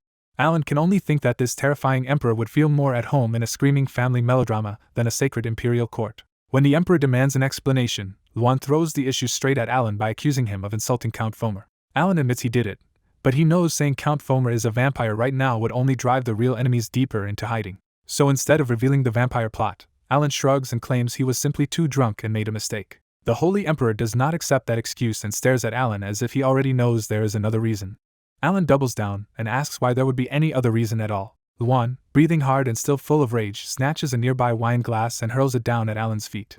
At the banquet, a glass shatters and First Prince Juan suddenly calls Alan out to a duel like he is picking a street fight, not speaking as an imperial prince. Alan looks between Juan and the Holy Emperor and quietly wonders if this hot-headed streak runs in the family, only for Harmon to dryly tell him that he is not much different. The Holy Emperor scolds Juan for demanding a duel in his near-dead condition, but Juan bows and insists he cannot ignore the insult done to his loyal vassal. The Emperor tries to send Alan away and promises an investigation, but Juan changes the angle by bringing up Alan's huge role in the vampire case at Ronia. Juan argues that a duel will expose whether Alan truly defeated the progenitor vampire or just stole someone else's achievement, and that logic makes the Emperor hesitate. When the Emperor falls silent, Juan takes it as approval and openly vows to beat Alan's insolence out of him. Alan can only stare at this absurd turn and think that his life has just wandered into the kind of cheap imperial duel plot he never wanted. The banquet mood vanishes as the nobles flood into the training hall, excited to watch a family clash dressed up as a formal duel. In the center of the hall, Juan raises a wooden sword while coughing blood, yet still fixes Alan with the same wild determination. Alan watches the silent Holy Emperor and realizes the old man is worried about Juan, but still refuses to stop the duel because he wants answers about Alan. Before the match, Charlotte helps Alan into leather armor and nervously begs him not to force himself if things turn dangerous. Alan tries to reassure Charlotte, but inside he knows the real problem is simple. Unlike the hero of those duel stories, he barely knows how to use a sword at all. The Archbishop makes things worse by banning divinity from the duel and coldly saying that if Alan truly slew a progenitor vampire, skill should prove it. Raphael's hostile stare makes it painfully clear that the church leader Alan wanted to meet most already despises him. Seeing no easy way out, Alan quietly tells Harmon to focus on the preparations instead of worrying about him, and Harmon obeys and leaves the hall. The Holy Emperor formally opens the match and reminds both princes to keep courtesy between brothers, trying to preserve dignity over a situation already slipping away. Juan snarls one last promise to correct Alan's insolence, leaning on his wooden sword just to stay upright until the Emperor finally gives the signal to begin. The moment the duel starts, Juan forces his ruined body forward in a bloody charge and leaps with his sword raised for a full attack.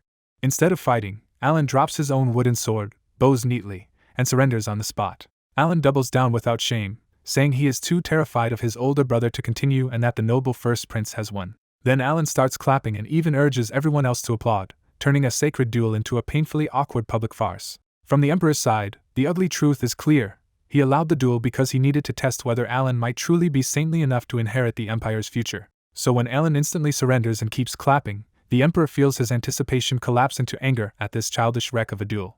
But Alan's allies move fast. Charlotte starts clapping first, then Genold and Grill join in, trying to end the duel before Juan destroys himself. Alice and even the Archbishop follow with hurried applause, and once the church starts clapping, the rest of the hall has no choice but to join the awkward performance. The Emperor realizes too late that Alan has already flipped the room's mood, but he also sees the deeper problem. To Juan, this surrender looks less like mercy and more like open humiliation. Back in Alan's view, he even tells the Emperor to clap too, convinced he just gave his sick older brother a little face-saving victory. Alan tries to wrap things up and return to the banquet, but Juan answers with a real swing that whistles past Alan's head. Juan explodes in fury, convinced Alan is insulting him, and Alan's panicked attempt to explain only makes the prince angrier. Now completely serious, Luan swings again and drives Alan into a desperate roll across the floor because Alan no longer even has a weapon in hand. Luan bends into a strange but precise thrust aimed straight at Alan's face, making it obvious this is no harmless display anymore. With no time left, Alan yanks a shovel from his item storage and catches the thrust, shocking the whole hall. The spectators are not just baffled by the shovel itself, but by how it appeared without mana, forcing the court magicians to mutter that this must be divine aura, not magic. Luan keeps attacking, and even in his ruined state his imperial swordsmanship is terrifyingly clean, forcing Alan to fend him off with a literal shovel. In the middle of the clash, Luan's eyes shift from hatred to shock and he finally asks if Alan truly did kill the progenitor vampire. Alan answers honestly that he did not do it alone, but Luan glances toward the Emperor and grows even sharper, as if he has already decided what that answer means. Then Luan starts invoking divinity anyway, even though it was banned, and Alan immediately realizes this could kill him. The hidden demonic corruption in Luan's heart reacts violently to the forced divinity, making the flesh under his bandages swell and burst into blood. Raphael begs the Emperor to stop this at once, but the old man, teeth clenched and eyes wide, can only force out that he already knows how bad it is. Divinity floods into Luan's wooden sword, and under that pressure Alan's shovel starts to crack apart in his hands. At the last second, divine aura engraves a rune onto Alan's shovel and hardens it enough to withstand the empowered sword. Alan desperately wishes anyone would stop the madness, but the nobles are too enthralled by the imperial family feud to intervene. Then Alan spots the real puppeteer in the audience, Count Fomer, smirking among the nobles like he orchestrated this whole disaster.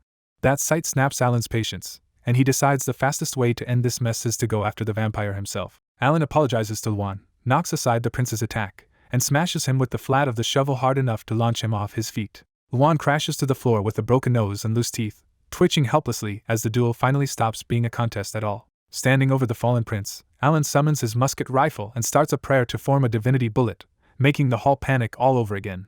The archbishop begs the emperor to stop Alan before he shoots Luan at point-blank range, not realizing Alan's real target is elsewhere. Alan cuts his eyes toward Count Fomer in the crowd, and the vampire instantly flinches and stumbles back, exposing his fear of the musket. He has not had nearly enough time to make a proper holy shot, but Alan decides a rushed bullet to the face is still better than letting Fomer slip away again. With the spectators breaking into chaos, Alan swings the musket fully toward the crowd and takes aim straight at Count Fomer's head. Alan fires, and the holy bullet slams into Count Fomer's head right in the middle of the horrified spectators. Alan's rush shot blows apart one side of Count Fomer's face, but the Count is still alive and screaming on the training hall floor. Before Alan can rush in with the shovel and finish it, the Holy Emperor coldly orders the paladins to stop him. Alan gets dragged away grinding his teeth, knowing he was one hit short of ending Count Fomer right there. Watching the duel, the Holy Emperor's disappointment turns into sharp interest when Alan reveals powers that do not follow normal magic or priestly rules. Luan is just as shaken, because he personally saw Alan use divine aura and other impossible tricks with no clear flow of mana, divinity, or demonic energy. Harmon's old suspicion suddenly comes back to Luan. What if Alan acted like trash on purpose so he could be banished and grow stronger outside the court's eyes? That thought turns personal fast, and dying Luan decides he wants to test Alan as a possible emperor from the same mother instead of letting the court's mockery win. Even while thinking that, Luan watches Alan toughen the nearly broken shovel with divine aura, knock aside the wooden sword, and smash him in the face. Flat on the ground, Luan sees Alan summon a musket and aim past him at Count Fomer, which makes Alan's obsession with that count even stranger. Then Alan does something even stranger by cutting off a prayer midway and still firing a deadly shot through a decorative musket with almost no casting at all. The shot lands on Count Fomer's face, and both Emperor and Prince are left with the same unnerving conclusion: Alan is hiding something huge.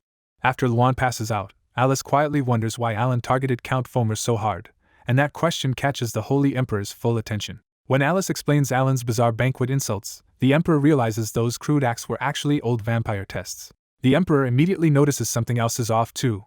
Harmon is missing even though he was supposed to be guarding Alan. Once he sees Count Fomer refusing treatment and trying to leave, the Emperor orders Raphael to bring the Count to him. The Emperor's real plan is brutal and simple. He will heal Count Fomer by pumping divinity into his head and see what Alan was trying to prove. Alan's next stop is much less grand. He wakes up locked in an imperial prison cell and grimly realizes this is becoming a habit. In the quiet palace, Alan concludes Harmon likely failed too, because Fomer's bold appearance in the hall means the vampires had already finished their counterplay. He works out the trap in full.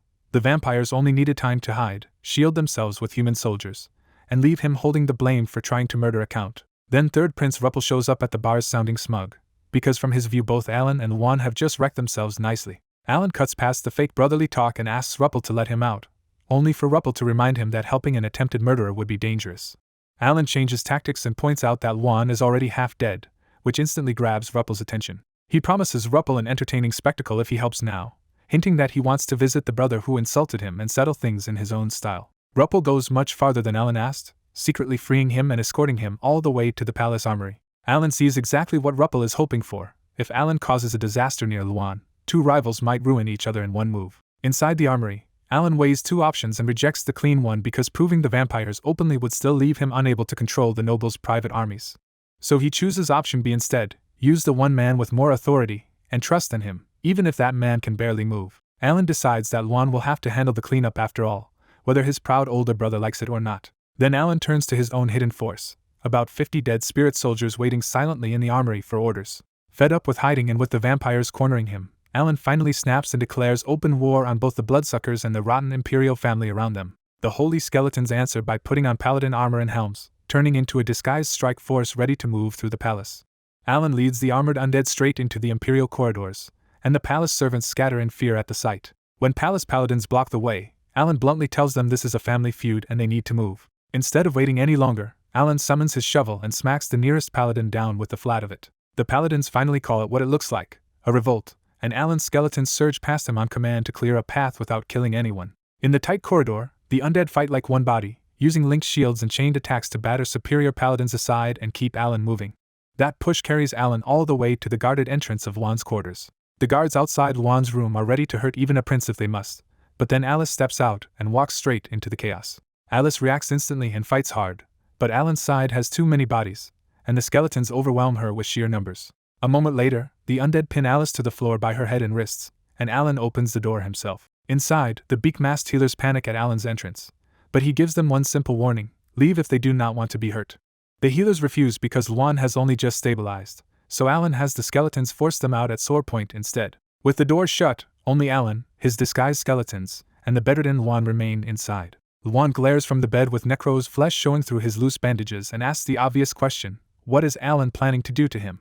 Alan drags over a chair, sits beside the bed, and tells Luan this whole disaster started because Luan would not leave him alone. Then Alan drops the real subject in 2 words, vampire hunting, and Luan's eyes shake hard at the accusation behind it. When Alan says Count Fomer is one of them, Luan admits he always found the Count suspicious but still cannot accept that the church's inspections failed. Alan keeps pushing until Luan has no good answer left, because bribed clergymen and shallow inspections would explain everything. Luan finally asks why Alan stayed silent, and Alan answers with the blunt truth that no one in this family would have believed him anyway. Luan says Alan should have shown his real power sooner, but Alan knows that would only have made the court try to use him. Alan admits he wanted nothing to do with the court, the family, or the vampires, but the bloodsuckers have now pushed him into a corner where hiding is over. As pounding starts on the door outside, Alan cuts off the talk and reminds Luan of his own challenge. If power is what Luan wanted to see, then he will see it now. Alan stands over the bed and promises not just power but a miracle, then tells Luan to finish what he could not. Inside Luan's sick room, Alan quietly snaps his fingers and has paladin armored skeletons pin the first Imperial Prince down and cover his face so he cannot shout. Alan pulls out the Necromancer King's goat-like skull and tells Luan he is about to experience a miracle, then bitterly says his brother can clean up the mess himself after waking up. Luan keeps struggling, and Alan, forcing down his own hesitation, quietly delivers the order that will kill him. Alan drives divinity into Luan's body, and the prince dies with a brutal internal burst of blood. It is Alan's first real murder in this world, but he hides that bitterness behind the skull and immediately starts the impossible next step, reviving Luan. Out in the palace corridor, Archbishop Raphael storms into chaos as paladins in identical armor are brawling so badly that nobody can tell friend from foe. A paladin reports that it looks like a revolt, but the attackers are fighting strangely gently, knocking people out without trying to kill them. When Raphael hears Alan forced his way into Luan's quarters, his anger spikes and rescuing the first Imperial Prince becomes his top priority. An armored enemy blocks his path, and Raphael knocks the knight down with the confidence of a veteran who still believes this is just a normal fight. But the downed knight still grabs his ankle, and Raphael realizes something is very wrong when divinity pulses from the body itself. Raphael tears off the helmet and finds a divine skeleton inside, a walking dead thing that should not exist in the heart of the Holy Empire. Horrified that the truth could plunge the whole continent into chaos, Raphael orders the entire corridor sealed so not a single witness can leave. He decides he has to do 2 things at once now: silence the undead scandal and save Luan before Alan reaches him. Calling on Gaia, Raphael unleashes binding light that wraps up the undead hidden among the paladins without catching the living men beside them. With the fake paladins exposed, Raphael rallies the real knights and pushes toward the prince's room. At the door, Raphael spots Alice pinned down by undead and Luan's healers trapped nearby, all of them urgently pointing him inside. Before Raphael can break through, every undead in the corridor suddenly dissolves into drifting light and leaves only empty armor behind. Then Luan's door blows open and a flood of overwhelming divinity erupts from the room so violently that the palace itself seems to shake. The holy pressure is so intense that even Raphael can barely stand, and for a moment everyone can only stare at the doorway like a god just descended there. When the light finally fades, Alice shakes Raphael back to his senses, and he slowly reaches for the creaking half-shut door. Inside the darkness between death and life, Juan remembers Alan calling Count Fomer a vampire, and realizes he had been manipulated for years into turning against his own brother. He accepts that Alan had every reason to kill him, and as his heart explodes and his soul slips free, Juan feels a strange relief instead of fear. But Alan's voice reaches him through the void, promising revival, and the darkness starts pulling Juan back with horrifying force. Juan is slammed back into flesh through bone-crushing pain as his body rebuilds itself from the inside out. He wakes coughing, hears his own clear voice, and stares in disbelief at healthy skin where rotten flesh used to be. Overcome with panic and wonder, Juan touches his face, rips away the bandages, and keeps testing the impossible body he has been given back. When he turns the old mirror back toward himself, Juan finally sees a healthy man instead of the decayed monster he had stopped looking at long ago. He bites his own finger just to prove this is real, and the sharp pain confirms Alan truly accomplished the miracle every healer had failed to deliver.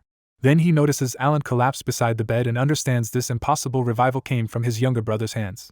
As Raphael cautiously enters, Juan ignores the old man's shock and covers his face, overwhelmed by confusion, joy, and the feeling that he has been born again. That joy hardens into a grin when Juan vows to finish Alan's work himself and hunt down every insect that stole their mother from them. Juan moves immediately even though his restored body is still weak, because revenge against the vampires now matters more than his dizziness. After learning Count Fomer has already been summoned before Emperor Celt, Juan decides Alan's next instruction is the one that matters now.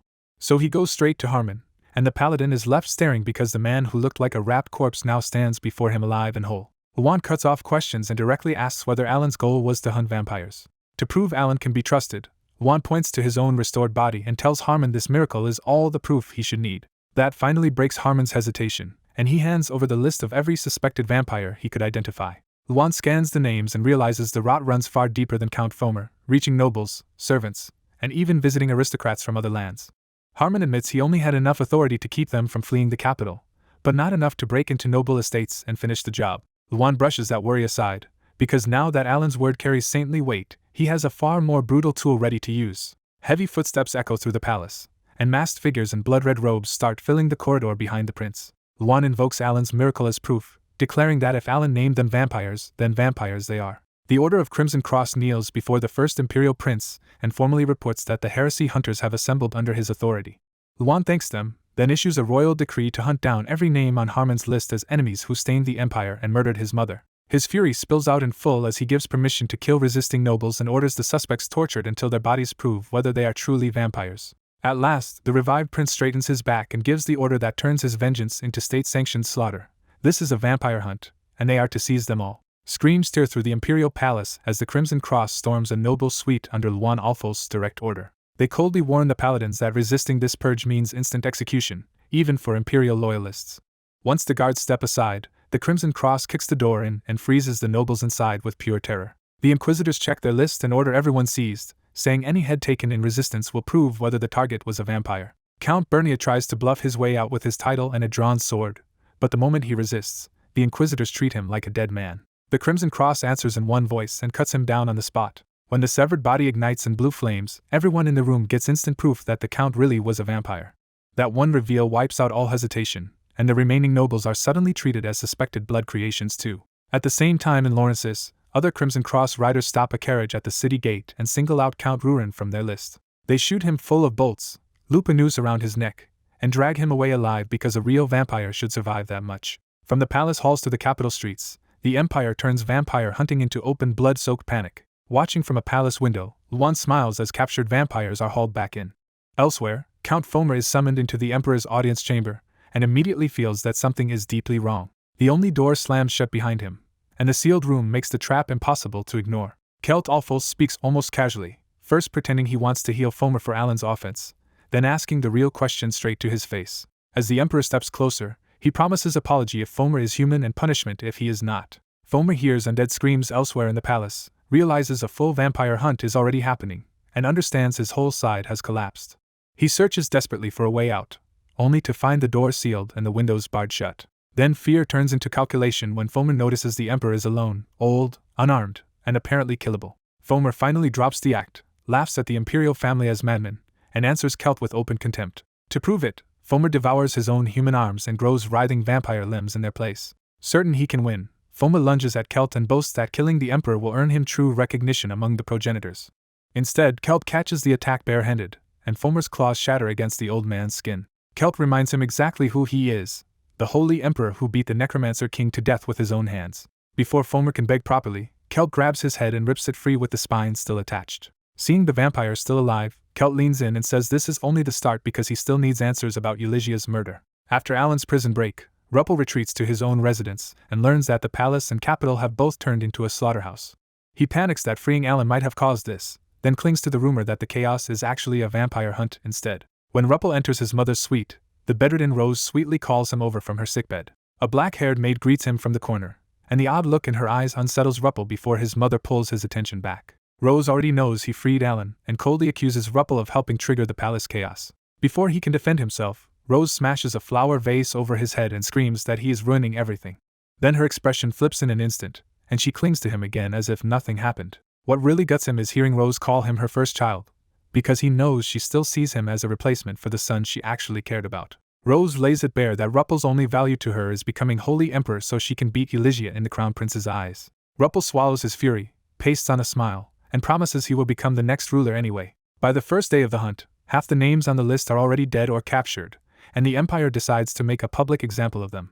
An inquisitor strips away their human masks for the crowd and denounces them as heretics who traded their souls for youth and power. The executions happen behind partitions so the people see the shadows of beheadings first, and the blue flames afterward prove the monsters were real. The speech is really aimed at the vampires still hiding, warning them that Gaia's faithful now claim they can find every last one. Below the palace, the captured vampires are kept alive for experiments because the Crimson Cross sees them as perfect self-regenerating test material. News spreads across the continent that the Theocratic Empire has finally learned how to identify vampires.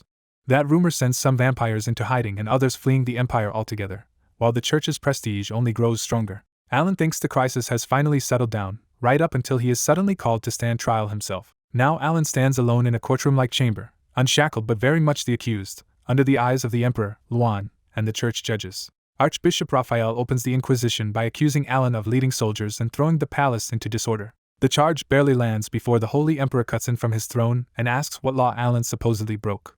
When the bishops try to frame it as unauthorized mobilization, Luan steps in too and reminds them the imperial bloodline can arm itself in emergencies. With both Kelt and Luan openly backing Alan, the bishops suddenly look less like judges and more like the ones being judged. Luan ends the exchange with a quiet threat to summon the Crimson Cross and verify whether Alan revolted or the bishops were just making a suicidal accusation. The hearing is almost over, and Alan can tell this whole trial was just a formality meant to praise his achievements, not punish him. Just as Raphael moves to end the proceedings, he freezes and suddenly asks Alan the one question everyone else avoided: is he involved in necromancy?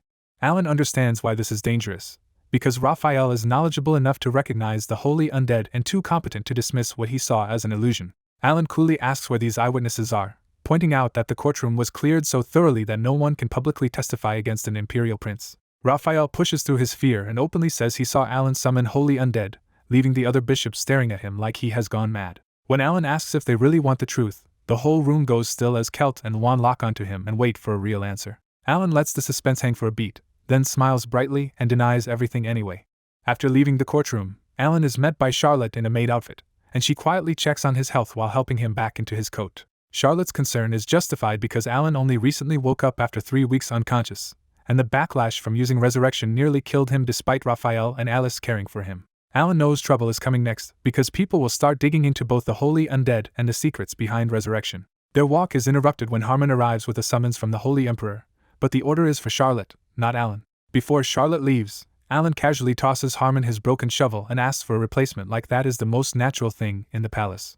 Harmon tries to push Alan toward proper swordsmanship, but Alan insists a priest with a shovel makes more sense than a priest with a sword because shoveling is what he actually knows. Thinking it over, Harmon suggests something better than a replacement shovel, a custom weapon forged in Hilda Fiefdom, the Empire's northwestern mining and armory center run by the first imperial princess. When Harmon adds that Hilda might even have a proper musket rifle, Alan immediately starts thinking less about shovels and more about how much stronger his firepower could become. Back in the courtroom after Alan leaves, Raphael and the bishops hurry out, leaving only Kelt and Luan behind to seriously discuss whether Alan might really have created holy undead. Luan admits that after being restored by Alan's miracle, He can no longer dismiss impossible ideas, and Kelt grimly agrees that Alan is still hiding something from them. Kelt also understands why Alan keeps secrets from them, because the Imperial family abandoned him before and never earned his trust back. That conversation is interrupted by a letter from the first Imperial Princess Hilda reporting that demonic beasts are rampaging near her northwestern fiefdom. The Verdant Cross has already been sent, but the beasts keep striking from the forest and vanishing again, turning the campaign into a frustrating chase on hostile ground. Kelt guesses the beasts grew bolder after hearing the vampires were driven out, then turns his attention to Charlotte and Grill arriving with Harmon for their audience. Grill walks into the tense hall already nervous, but Kelt immediately tells him and Charlotte they are being rewarded for defending the north.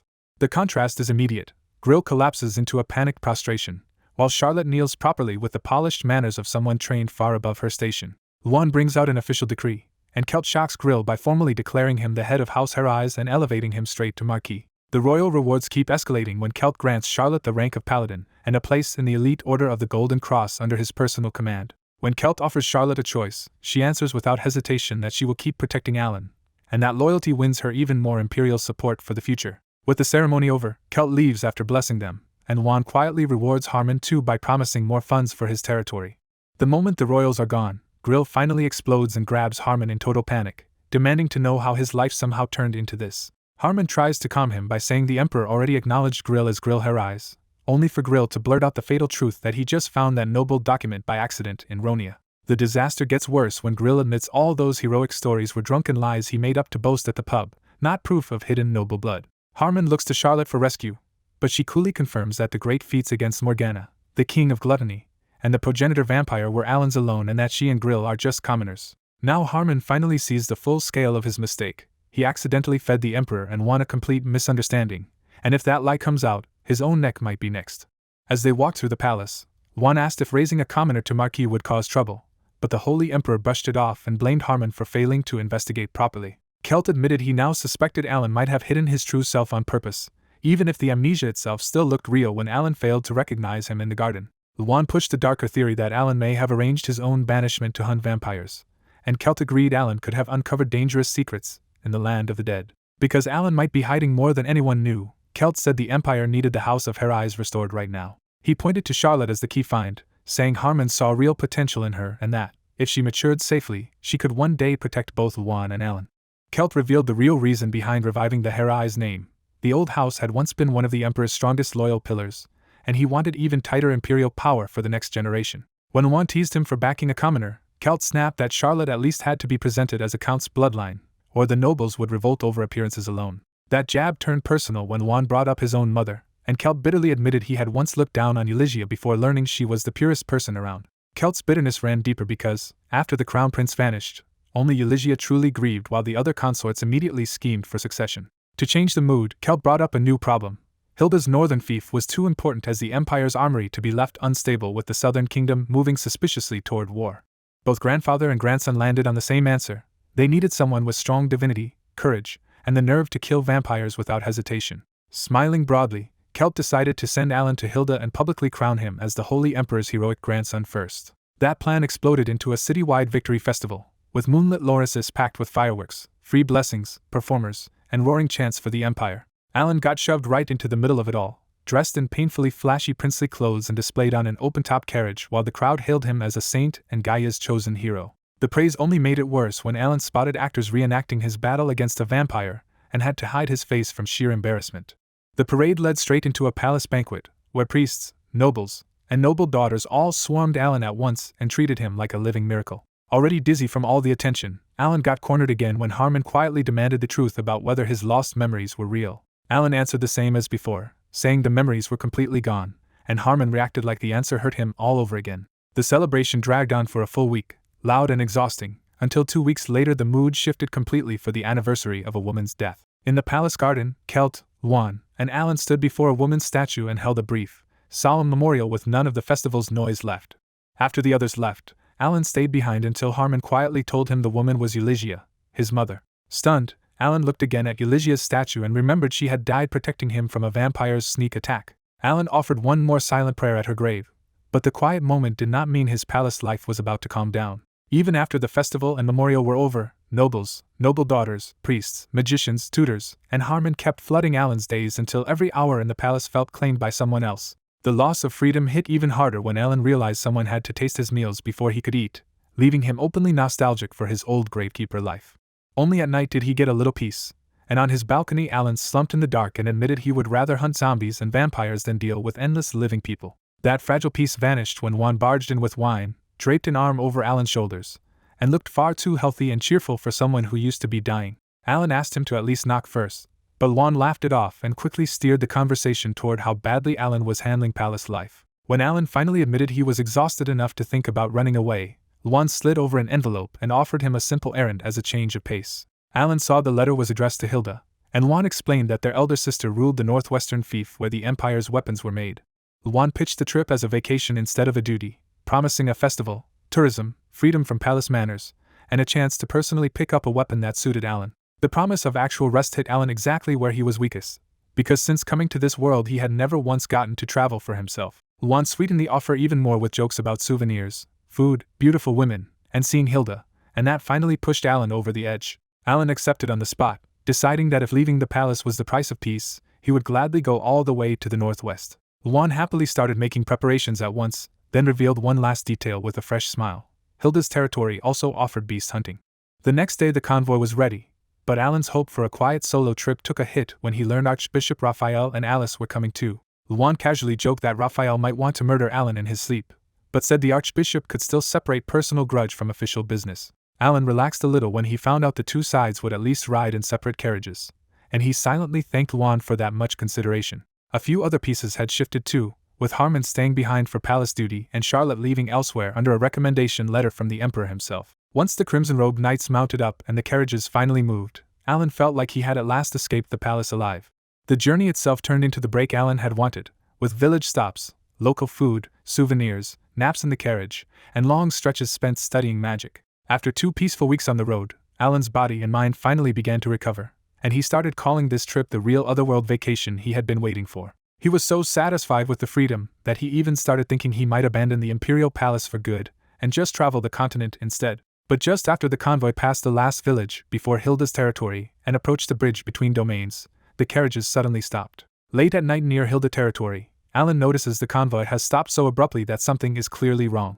A Crimson Cross member tries to calm him and sends him back inside, but Alan looks ahead to see armed men blocking the road. The bearded bandit leader shouts that they should hand over their money and women, treating the convoy like easy prey instead of something dangerous. Instead of panicking, Alan gets weirdly excited that he has finally run into a real fantasy-style bandit attack. The Crimson Cross dryly explains the bandits only dared this because they outnumber the convoy and have no idea who they are facing. Alan stares at the masked warriors and honestly cannot believe anyone looked at this creepy group and thought they were harmless performers.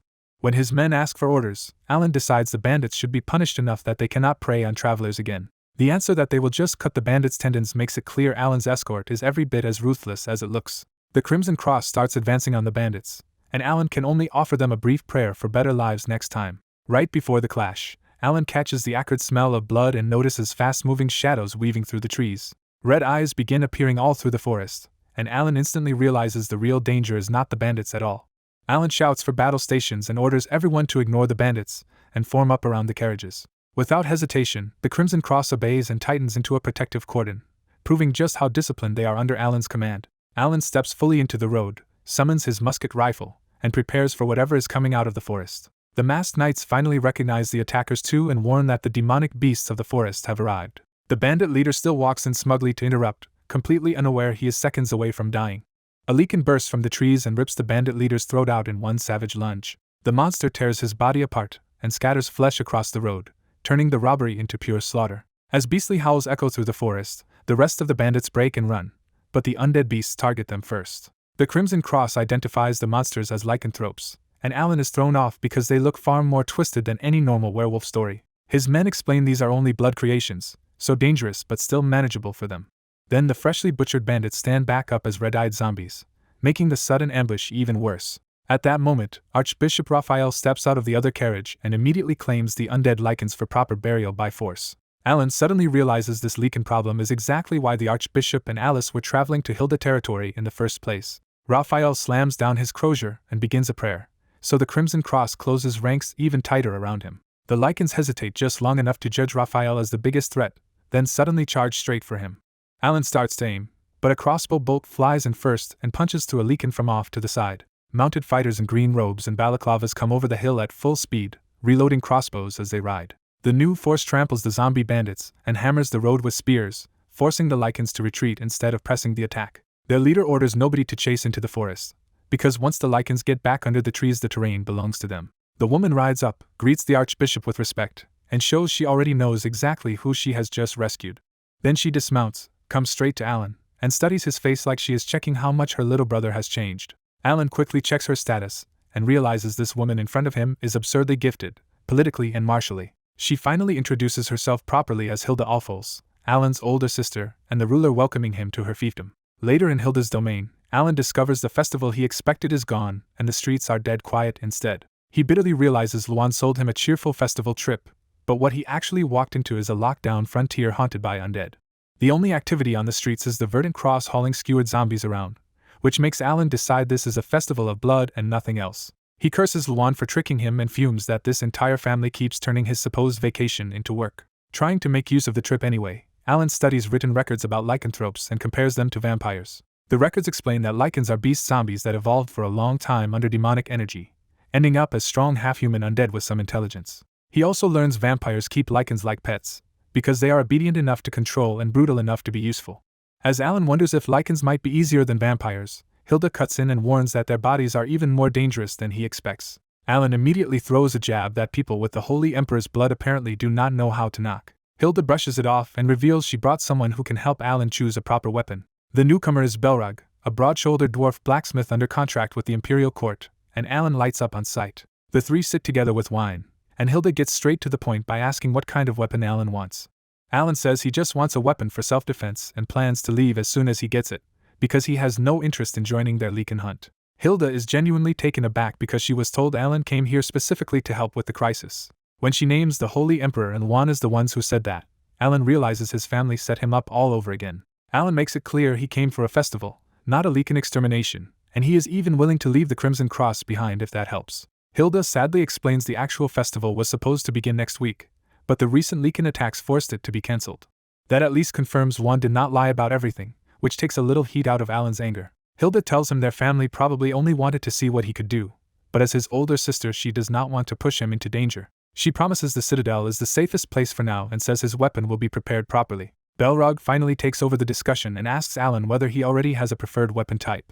Alan awkwardly admits he has mostly been relying on a shovel because swords and spears never felt right in his hands. Belrog asks to inspect his hands, and Alan holds them out so the dwarf can judge him like a craftsman assessing raw material. Belrog concludes these are not the hands of someone who has trained a weapon to mastery, which leaves him unsure what to forge. He admits a shovel can do many things, but as a real combat weapon it is still a compromise. Hilda cuts through the uncertainty and decides the fastest answer is to test Alan directly in the drill hall. She orders the drill hall cleaned up and cheerfully announces she wants a little duel with her little brother. Alan refuses on instinct because one palace sibling duel was already more than enough for him. Hilda reassures him she is not like Luan and only wants to see which weapon suits him best. When Alan grumbles that he only came here to rest, Hilda offers an easy compromise and says she will only defend. That finally gets a reluctant agreement out of Alan, and Hilda looks openly pleased that she got her way. Belrog nervously points out that Hilda is not good with liquor, but she ignores the warning because she wants to celebrate seeing her brother again after 5 years. Then Hilda stands up from the table, declares they are warmed up enough, and pushes the duel to start right now. Inside the Citadel's drill hall, Hilda starts Alan's weapon search by throwing him every kind of weapon that might fit his build. While dwarves help strap simple leather armor onto Alan for the duel, Hilda admits she regrets ignoring her younger brother after Eulygia's funeral. Hilda says the rumors about Alan becoming a mad prince never matched the kind child she remembered, and his new bearing tells her exile changed him in ways she can only guess. She apologizes for not paying attention before and promises that, whatever her mother thinks, she will look after Alan while he stays here. Alan realizes that unlike the Holy Emperor's indifference and Juan's hatred, Hilda is the first imperial sibling to treat him with real consideration. Hilda tells him to attack so they can find his best weapon, and Alan starts with a sword even though he already knows her spear skill is far beyond him. The test goes badly from the start, because Hilda brushes his sword aside and sends it flying before he can even threaten her. They keep cycling through spear, mace, morning star, chains, gauntlets, and even the shovel, but every weapon ends up stripped from Alan's hands just as easily. Hours later, Alan is sprawled on the floor begging to stop while Hilda squats beside him, grinning without even breaking a sweat. The dwarves finally give their verdict. Alan is about equally average with every weapon, and even his decent shovel handling is still useless for real combat. They add that Alan's movements show real combat experience, but his weak body makes it nearly impossible to judge any weapon as his true fit. Hilda immediately decides the answer is to improve Alan's physique, and Alan tries to refuse before she turns the idea in a different direction. Instead of brutal training, Hilda asks if Alan's divine aura strengthens weapons, because the local master craftsman already studied reports about him and guessed as much. Hilda orders him to keep testing while using that power, and Alan realizes this weapon search is not ending in a day or two. A whole week passes in the same hall, and Alan still cannot land a single hit on Hilda no matter how many times he collapses from exhaustion. When the dwarves repeat that Alan's weak physical stats ruin every test, he can only bitterly admit to himself that this body was never trained for frontline combat. Hilda changes the plan again and tells Alan to reinforce his own body with divinity during the next spar, even if he has never tried it before. That night, Alan heads to the Citadel Library and starts digging through grimoires focused on body reinforcement magic. Alice finds him there alone, lantern in hand, and her first reaction is fear because she still remembers the prince who once threatened her.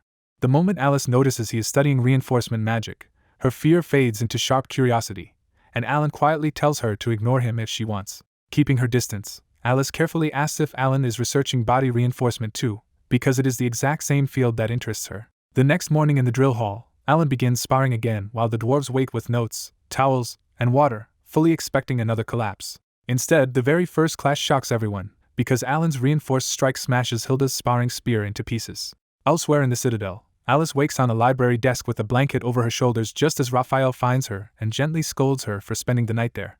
Alice hides that she ran into Alan last night, but she cannot hide that the whole experience felt strangely more fun than she expected. As they walk, Raphael mutters that he still cannot understand how Alan used resurrection or created holy undead, and Alice knows he is holding back his curiosity because of what Alan once did to her. Alice is just about to suggest asking Alan directly when a loud crash from the drill hall cuts her off. Remembering Alan's late-night study of reinforcement magic, Alice follows her curiosity toward the drill hall even when Raphael warns her to stay away from him. Then Alice learns Raphael never put the blanket on her, and that small kindness makes her realize Alan must have done it before leaving. By the time they reach the door, both Alice and Raphael feel a strange divinity from inside, and curiosity wins over caution for both of them. They peek through the door just in time to see Alan's attack break Hilda's spear, and the shock freezes the whole drill hall. Hilda asks if sword is finally the answer, but the dwarves refuse again because Alan is not using the weapon's traits at all, only raw reinforced strength. Even when Alan switches to a mace and shatters another spear, the dwarves still call it the same problem, which leaves him biting back clear frustration. Refusing to give up, Hilda grabs her real personal spear and decides they need a genuine fight with attacks and evasions, not a simple blocking test. Once Hilda comes at him for real, Alan's divinity-reinforced body finally lets him duck and weave through her beautiful spearwork instead of getting overwhelmed instantly. Hilda bats away Alan's last desperate shovel and leaves him completely unarmed just as her real spear drives in for a finishing thrust. At that instant, Alice realizes Alan is using the body reinforcement theory she talked about last night, by sending divinity into his own living flesh instead of another weapon. Alan breathes divinity into his hands, clenches his fist, and meets Hilda's incoming spear with a bare punch. The punch obliterates Hilda's spear and blasts the hardened drill hall wall apart, sending Hilda flying across the room. The room freezes in stunned silence, and even Alan can only stare at his own fist and the broken wall because he has never reinforced himself like this in combat before. Alan rushes over in alarm while Raphael and Alice reach Hilda first and help her back onto her feet after the brutal hit. Even after taking the blow herself, Hilda still looks to the dwarves for an answer, and they can only say Alan is not suited to hand-to-hand combat either. Watching Hilda stay stubbornly focused on helping him even while hurt, Alan finally decides she is someone in the Imperial family he can truly trust. After the spar, Alan checks on Hilda, and she brushes off her injuries while bluntly pointing out that whatever happened to him overnight was far beyond a simple stat boost. Alice quickly hushes Alan in front of her grandfather, so Alan dodges the question and claims he was just trying something he had been curious about. Alan realizes Alice's lessons worked almost too well, because mixing priestly divinity with a necromancer's control method gave him absurd power he never expected. Hilda praises the raw killing power in Alan's blow and says this brutal hand-to-hand style may suit him better than any weapon. While Hilda is examined, the dwarves step in with the result Alan was not hoping to hear. He has almost no talent for handling weapons. Alan objects that he still broke Hilda's spear, but the dwarves explain that he did not use proper technique at all, he just smashed it apart with boosted strength. Even Alan's hand-to-hand ability cannot be judged cleanly now, because his divinity has pushed his body so far that the dwarves can barely measure what is skill and what is overwhelming power. The only faint good news is that Alan handles a shovel naturally, but even that is nowhere near enough for real combat, leaving him with a sour feeling that all his effort missed the mark. Then Alan's mood shifts, because if every normal weapon is equally bad in his own hands, he starts wondering if that limitation can be dodged altogether. After Hilda tells him to rest and leaves with Alice, Alan stays behind alone in the rec hall and starts closely inspecting the weapons for another way to use them. That night at the northern mines, the dwarves finally finish their quota and Belrog happily sends everyone off, already thinking about Hilda's promised feast and drinks. The relaxed mood dies instantly when a beastly howl echoes through the mountains and the moon above turns blood-red through demonic energy. Realizing lycans are nearby, the dwarves scramble to load their freshly made weapons and climb into the waiting carriages before the beasts close in. The lycans hit before the escape is clean, tearing into the soldiers so fast that the guards can barely shout for the dwarves to run. The surviving dwarves crack the reins and flee, but the lycans chase alongside the carriages at full speed through the dark forest road. Belrog smashes one lycan with his warhammer, but another beast rips into the horses and overturns the carriage anyway. Thrown onto the road and surrounded, the stranded dwarves watch the other coachman hesitate until Belrog roars at him to keep going and bring help. More movement spills from the forest, and with too many lycans closing in, Belrog orders everyone to fall back to the mine and fortify it until Hilda can rescue them. By the next chapter's morning emergency, whistles and bells throw the whole citadel into motion, and Alan spots Hilda and Raphael leading the verdant cross out beyond the walls. A dwarf arrives with the explanation: their comrades are trapped at the mines, and even while trying to sound calm, he is clearly shaken. The dwarf then notices the noise Alan made overnight and walks into the hall, only to freeze at the sight of the place being completely wrecked. Alan casually claims he was only testing magic, but the dwarf can tell these scars were made by weapons and realizes all the stored arms have vanished too. Instead of answering, Alan smoothly asks to see the dwarf-made muskets, because he wants a new weapon to experiment with. The dwarves wheel out several unusual musket rifles, each with its own build and magic-assisted design, even if most people only treat them as expensive decorations. When the dwarf reminds him that Alan already sniped a vampire from more than 400 meters away, these flashy rifles suddenly look a lot less decorative in his hands. Using mind's eye, Alan reads the built-in functions like spread shot, rapid fire, and snipe, and he immediately falls in love with the whole collection. Then Alan simply starts storing the muskets away, and the dwarf's suspicion spikes that the missing drill hall weapons disappeared the same way. The bells ring again, and the dwarf finally says it plainly. The lycans are raiding the villages now that the vampires are gone, and the Crimson Cross will not move unless Alan gives the order. Seeing Alan hesitate, the dwarf lands the real temptation and asks if he wants to test his brand new muskets on live targets. Out in the attack settlements, ordinary troops can only rush civilians toward the citadel, because they are badly outmatched by the lycans. The situation gets even worse when lycans climb the outer walls, open the gates, and let zombified animals flood into the city itself. In the middle of that chaos, Alice stays with the evacuation line, and when a mother begs for help, Alice gently comforts the crying child before healing the injury. Then Alice feels something wrong, turns, and sees a pack of zombified animals crashing into the soldiers protecting the civilians. A lycan on a rooftop catches Alice's holy scent, twists its face in hatred, and launches straight at her with its claws out. Alice reacts on instinct, jumps into the attack, grabs the beast by the head, and slams it into the ground hard enough to shatter the street. For one brief second it looks like Alice stopped it, but the lycan rises back up anyway, mocking her as if that blow barely mattered. Before the lycan can pounce again, its head suddenly explodes from a distant shot, and the huge body drops to its knees in front of Alice. Alice searches for a mage, finds none, and finally spots only a tiny human silhouette on the emergency bell steeple nearly 500 meters away. In the city below, Alice feels a fresh wave of divinity, and sees holy shots start punching straight through zombified animals. When the remaining undead recoil from that sacred power, Alice remembers the rumor from Ronia and realizes the sniper can only be Prince Alan. Up on the steeple, Alan is thrilled by the dwarf-made musket rifle because it hits harder, reaches farther, and wastes far less divinity than his old gun. He reinforces his body against the heavy recoil, breathes into the long barrel, and pours divinity into his eyes to sharpen his aim. Divine aura boosts the rifle with accuracy and penetration, and Alan decides the real targets are the lycans hiding between the buildings. The instant a lycan peeks out from cover, Alan fires and blows its head apart. Alan keeps tracking the undead by their death stench and picks them off one after another, settling into the hunt with ugly satisfaction. Remembering Juan's words, Alan admits this kind of beast hunting is a lot more fun than he expected. The undead finally fix on his position, and the lycans start rushing the steeple under cover of nearby buildings. Alan jokes that he is more popular than he thought, and a bird-masked Crimson Cross Knight beside him answers with eerie devotion. When the masked knight worries this is dangerous, Alan dryly reminds him that protecting the prince is exactly why the guard is here. The Crimson Cross Knights answer by swearing to sacrifice even their souls for Alan, and the whole guard ring sharpens at once. Alan puts away the first musket and pulls out another, explaining that these magical dwarf rifles need cooldown time between heavy divine charges. He orders the Crimson Cross to buy him 2 minutes, and the masked knights rush to meet the wave with shields and a strange mix of pole arms and blunt weapons. The front line holds against the zombified animals, but the lycans hit hard enough to shove the shield wall backward. The knights answer with tight teamwork, crippling a lycan's limbs and finishing it with coordinated holy commands. Even so, the numbers keep climbing until Alan can see hundreds of undead animals and dozens of lichens flooding in from every side. Alan activates Divine Aura again, and this time the musket gains a larger holy reserve and a new skill called Burst Fire. He offers a prayer to Gaia, asking for salvation for the living and judgment for the undead crowd below. After carefully marking the Crimson Cross positions among the enemy mass, Alan smiles and decides he does not need precision anymore, he just needs to erase the whole area. Alan fires, and a violent storm of divinity bursts from the muzzle before splitting into a rain of holy bullets. The barrage tears through undead and allies alike at first glance, but the holy rounds only destroy the dead while passing harmlessly through the Crimson Cross. Dense smoke and deafening gunfire swallow the church square, and Alan gives in to the wild rush of dumping all his pent-up fury into the horde.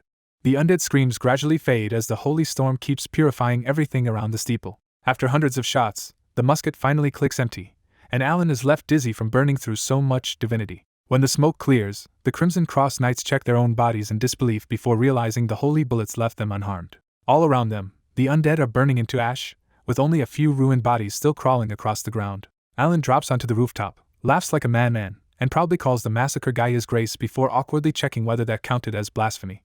Looking down at the last limbless undead trying to crawl away, Alan coolly declares that the hunt is over. Elsewhere on the road to the mine, Hilda and Archbishop Raphael are forced to stop when they find the dwarves they came to save already taken hostage by lichens. Hilda instantly understands this is a hostage trap, and then the lichen leader steps forward to introduce himself as Redmoon. Redmoon says he wants to negotiate, and what he really wants is Hilda herself. With a mocking hint of menace, Redmoon offers to release the dwarves if Hilda agrees to go with him alone for a private discussion. Hilda raises her hand to hold the line while the Verdant Cross and Raphael prepare to strike if the deal goes bad. When Hilda questions why she should trust him, Redmoon frees one dwarf first to prove he means to bargain. Redmoon insists the lichens are not like vampires and claims they still have honor, so the rest of the hostages will be freed if Hilda comes willingly. Raphael urgently warns Hilda that it is an obvious trap and that the lichens will attack the moment she goes with them. Because he hears that warning, Redmoon raises the stakes and reveals there are even more captive dwarves hidden in an underground graveyard beneath the forest.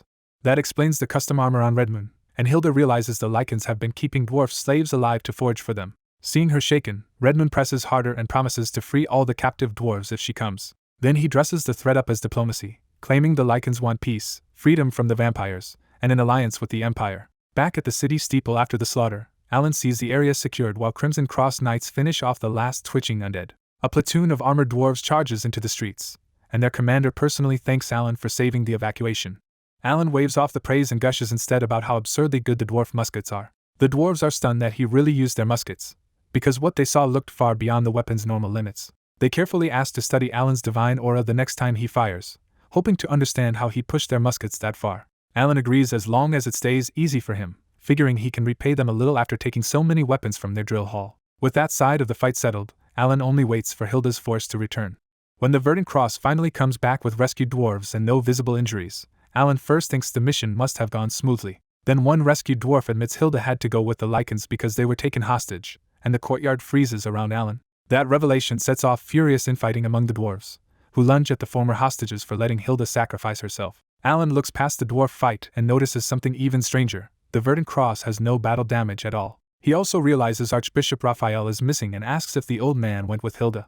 The calm answer only deepens Alan's suspicion, because the Verdant Cross looks less like a unit that lost its princess and more like one following a plan. Once the dwarf shouting dies down, they demand a rescue at once, but nobody knows where the lichens hide inside the forest. A Verdant Cross soldier finally reveals that Hilda's location is already known, and that is exactly why she went with the enemy. He says they should move out because Hilda is likely waiting for them, which confirms this was a deliberate infiltration, not a collapse. Alan presses them on why they are so calm, because no loyal Imperial Guard should have handed Hilda over this easily. Their spokesman answers that they trust Hilda completely, in her temperament, her talent, and above all, her skill. They go so far as to say that if Hilda had been born a man, she might have stood next in line for the throne. They also remind Alan that Raphael went with Hilda, and to them that makes her situation look even safer, not worse. Alan pushes back, arguing that Raphael is still an old cleric facing savage close combat lichens. That reaction makes the Verdant Cross realize Alan's missing memories left him without crucial history, so they start explaining what he and the dwarves do not know. They remind Alan that Raphael Astoria was one of the heroes who fought beside the Holy Emperor against the necromancer King Amon. Alan finally remembers why Raphael's name mattered so much, and the Verdant Cross sums it up brutally.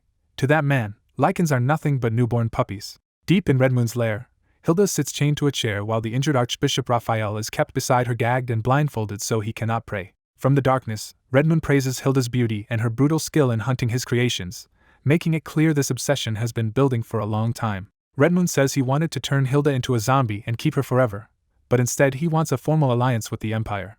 He finally reaches the real point and asks the Imperial Princess to become his bride as the symbol of that alliance. Hilda cuts through the creepy proposal and coldly demands the real terms, asking what the Empire would actually gain from dealing with him. Redmoon lays out his terms without shame: land, freedom, and a regular supply of human slaves, in exchange for using leaken senses to hunt vampires for the Empire. Hilda dismisses the offer as absurd and asks a different question instead: where the other captive dwarves are being held. Redmoon mistakes her question for noble concern for her subjects, and Hilda quietly presses to be shown the hostages alive. When Redmoon says the vampires taught him how to handle hostages, Hilda also insists on bringing Raphael with her. Redmoon inspects the old priest, decides the bloodied, gagged captive looks harmless, and agrees to let him come. Redmoon leads them through underground tunnels, and Hilda quietly memorizes the route as she supports the staggering Raphael. The tunnel opens into a grim factory where zombies haul cargo, and starving dwarves are forced to forge weapons and armor for the Lycans. Hilda asks to speak with the prisoners alone, deliberately phrasing it like a lover's request to stroke Redmoon's ego. Pleased and careless, Redmoon gives her a short visit and leaves guards behind, while Raphael is kept outside the prison under watch. The dwarves break down the moment they see Hilda, horrified that their capture dragged their princess into the trap too. Instead of blaming them, Hilda comforts the prisoners one by one and starts calmly gathering facts about the other hostages. She learns there are around 30 captives in total, with another workshop elsewhere, and some comrades already dead from overwork. Hilda's anger flashes when she hears the dead were worked to death, but she forces it back down and moves straight to practical questions. She asks what weapons and armor are being made here, and whether the dwarves themselves can use any of it once the fight starts. As the dwarves explain the tunnel layout and security, Hilda realizes this underground graveyard actually favors dwarven movement, and has handed her Redmoon's nest on a plate. Now that the hostages are mostly safe and the enemy base is mapped, Hilda decides she does not need an army or reinforcements anymore. She turns to the supposedly helpless Raphael and finally drops the act, ordering him to perform the mission he came here for and hunt the beasts down. Raphael bows his head, and divinity suddenly erupts from the old priest the Lycans had mistaken for harmless baggage. In an instant, the nearby Lycans are burned into silent charcoal, and Raphael tears off his gag and blindfold before searching the ashes for keys. After unlocking the prison, Raphael grumbles that serving the imperial family is ruining his life, while Hilda cheerfully praises the result of her reckless plan. Hilda bluntly points out that her capture let them reach the nest, save the hostages, and sees a perfect chance to wipe the Lycans out in one strike. Then she gives Raphael the worst part of the job, asking him to go first and draw all the beasts onto himself while she follows up. Raphael tries every excuse he can think of, from close combat to missing equipment and old age, but Hilda brushes all of it aside with a smile. Left with no escape, Raphael sadly reflects that the imperial bloodline is full of maniacs, and that serving them never gets easier. He gives in and begins a formal prayer to Gaia, gathering a huge amount of divinity despite the graveyard-like underground setting. A shield of divinity forms before Raphael and a sword of pure light appears at his side, turning the frail old man into the vanguard. Elsewhere in the tunnels, Redmoon is still basking in his own cleverness until he suddenly smells divinity and freezes in pure dread. Redmoon rushes back and sees one of his Lycans pinned to the wall by a sword of light just before blue flames erase it. The sight waiting for Redmoon is absurdly simple and terrifying: Raphael, still just a skinny old priest, advancing with a divine shield. Realizing how dangerous the priest is, Redmoon panics and screams for his pack to kill Raphael before the prayer is complete. Raphael keeps praying while fighting at the same time, sending blades of light through the Lycans and holding the undead back on his shield. When Raphael's prayer peaks, rays of divine light explode from him and the charging Lycans are reduced to ash. Redmoon is scorched so badly by the holy radiance that blood runs from his eyes as he stumbles backward trying to shield his face. Before he can recover, Redmoon notices the ground shaking and turns to see the rescued dwarves marching in with weapons, with Hilda at their center holding a spear. Redmoon feels humiliated and accuses Hilda of pretending to like him only to betray him the moment she was free. Hilda casually acts confused, then mocks him by saying he would only be useful to her as a stuffed trophy for a castle wall or a gift to the emperor. Redmoon finally understands he was never the hunter here, and Hilda lowers her stance with her spear and tells him the imperial family has to be insane enough to hunt monsters like him. In the cramped underground cavern, Redmoon finally snaps completely, his black fur turning red as his body swells with rage and murder. As Redmoon charges straight for Hilda, the dwarves throw themselves in front of her with their spears to protect their princess. Redmoon ignores the spears punching into his body, batters the dwarves aside, and swings a killing blow at Hilda. Hilda calmly finishes her prayer to Heim, and Redmoon's claws suddenly look slow enough for her to read and evade. Moving so fast she leaves after images behind, Hilda slips into Redmoon's opening and drives a divinity-charged spear into his chest. Her strike blows a huge hole through Redmoon, and the waiting dwarves immediately pile on with more spears to drive the Lycan back. Instead of relief, Hilda clicks her tongue in annoyance because she still wants to preserve Red Moon as a stuffed trophy for the Emperor. Only now does Red Moon understand the truth. Hilda and Raphael are the kind of monsters even vampires fear. Raphael finishes cremating the other lichens and walks in at ease, saying humans have to become monsters to hunt creatures like this. A sword of light pierces Red Moon from behind, and holy power starts burning through his spine and organs from the inside. Then Hilda and Raphael box him in and casually offer Red Moon 2 deaths, stuffed trophy or ashes. Red Moon makes his choice with a desperate roar and charges Hilda, hoping to force a way out. Hilda greets the attack like a hunt, but Red Moon sacrifices his own arm to break through the spears and ignore her completely. His severed arm crashes to the floor, but Red Moon keeps running on one arm, bleeding holy ash and tears of blood.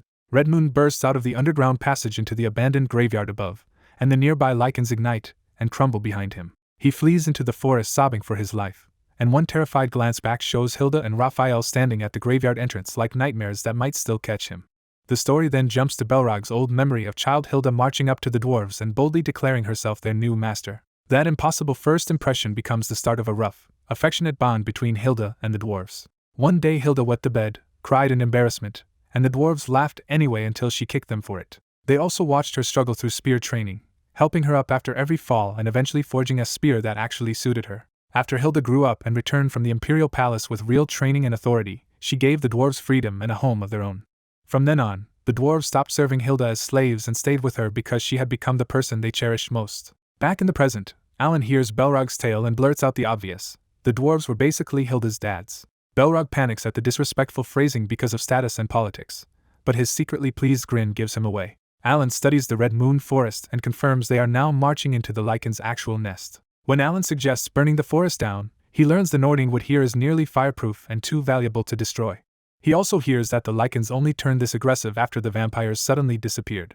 Alan starts getting suspicious because the Verdant Cross is advancing far too confidently for people who supposedly did not know where the nest was. A Crimson Cross Knight explains the gap in skill. They are inquisitors, but the Verdant Cross are trackers built for pursuit and forest hunting.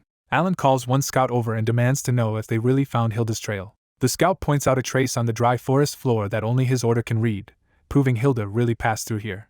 Then Alan catches a foul familiar stench in the air and instantly knows enemies are coming. A badly wounded Redmond bursts out of the trees with other blood creations behind him, crashing straight into Alan's rescue force. From Redmond's side, the fleeing lichen is still obsessed with survival and revenge, howling through the forest to gather every scattered lichen and zombified beast he can. Once a horde forms around him and Hilda's group is nowhere in sight, Redmond starts feeling safe again inside his own forest. The moment that relief hits, humiliation floods in harder, and Redmond tears apart a nearby zombified animal to feed and recover.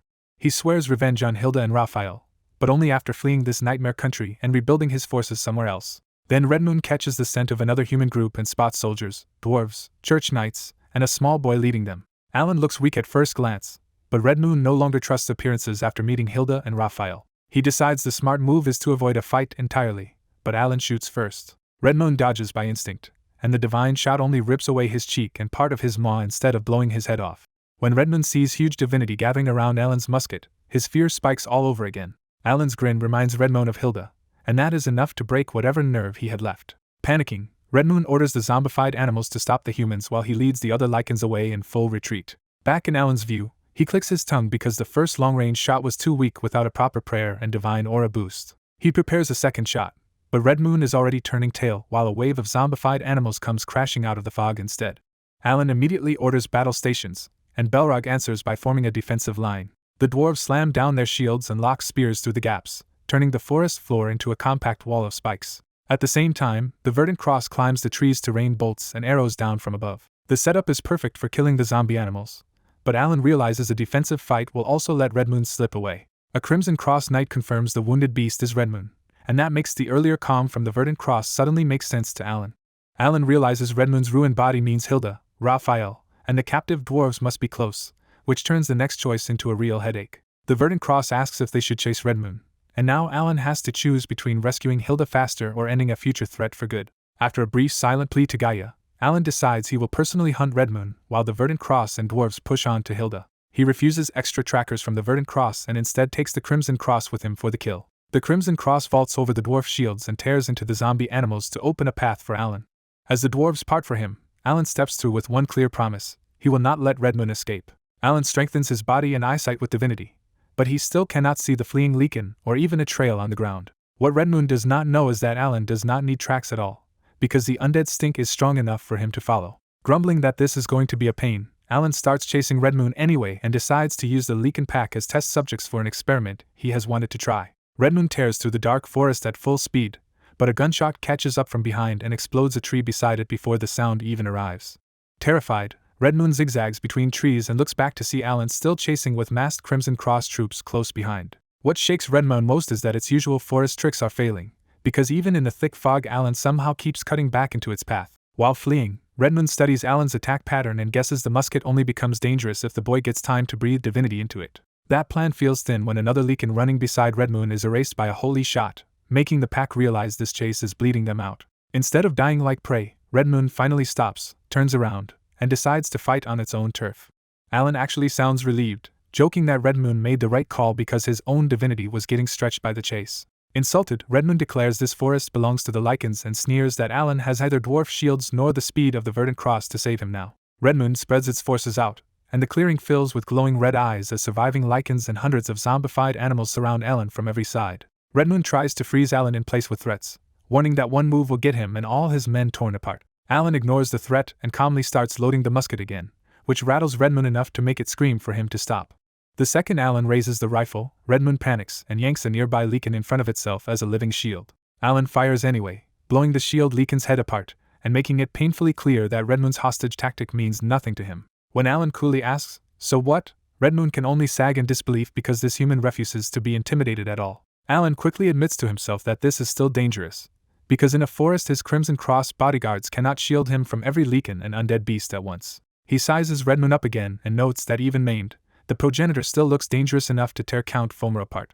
Even so, Alan decides this monster is still easier than the vampire Count, and that thought hardens his resolve. When zombified animals surge in from every direction, Alan abruptly changes plans and orders the Crimson Cross to shut their eyes, cover their ears, and kneel. The order sounds bizarre, so Alan bluntly tells them to trust him because he is about to show them a shocking magic trick. The Crimson Cross obey without hesitation, dropping to their knees and making it clear Alan now has a circle of absolute believers and no witnesses. With the beasts charging and Red Moon rushing in, Alan decides this hidden part of the forest is finally his territory too.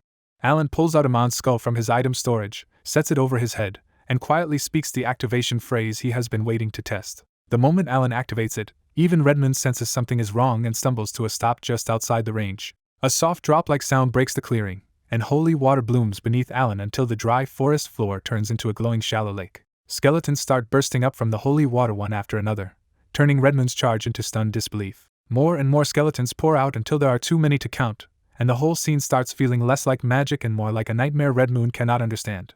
Those skeletons are not weak leftovers either, because each one reaches into the holy water and draws out a real weapon forged by master dwarves.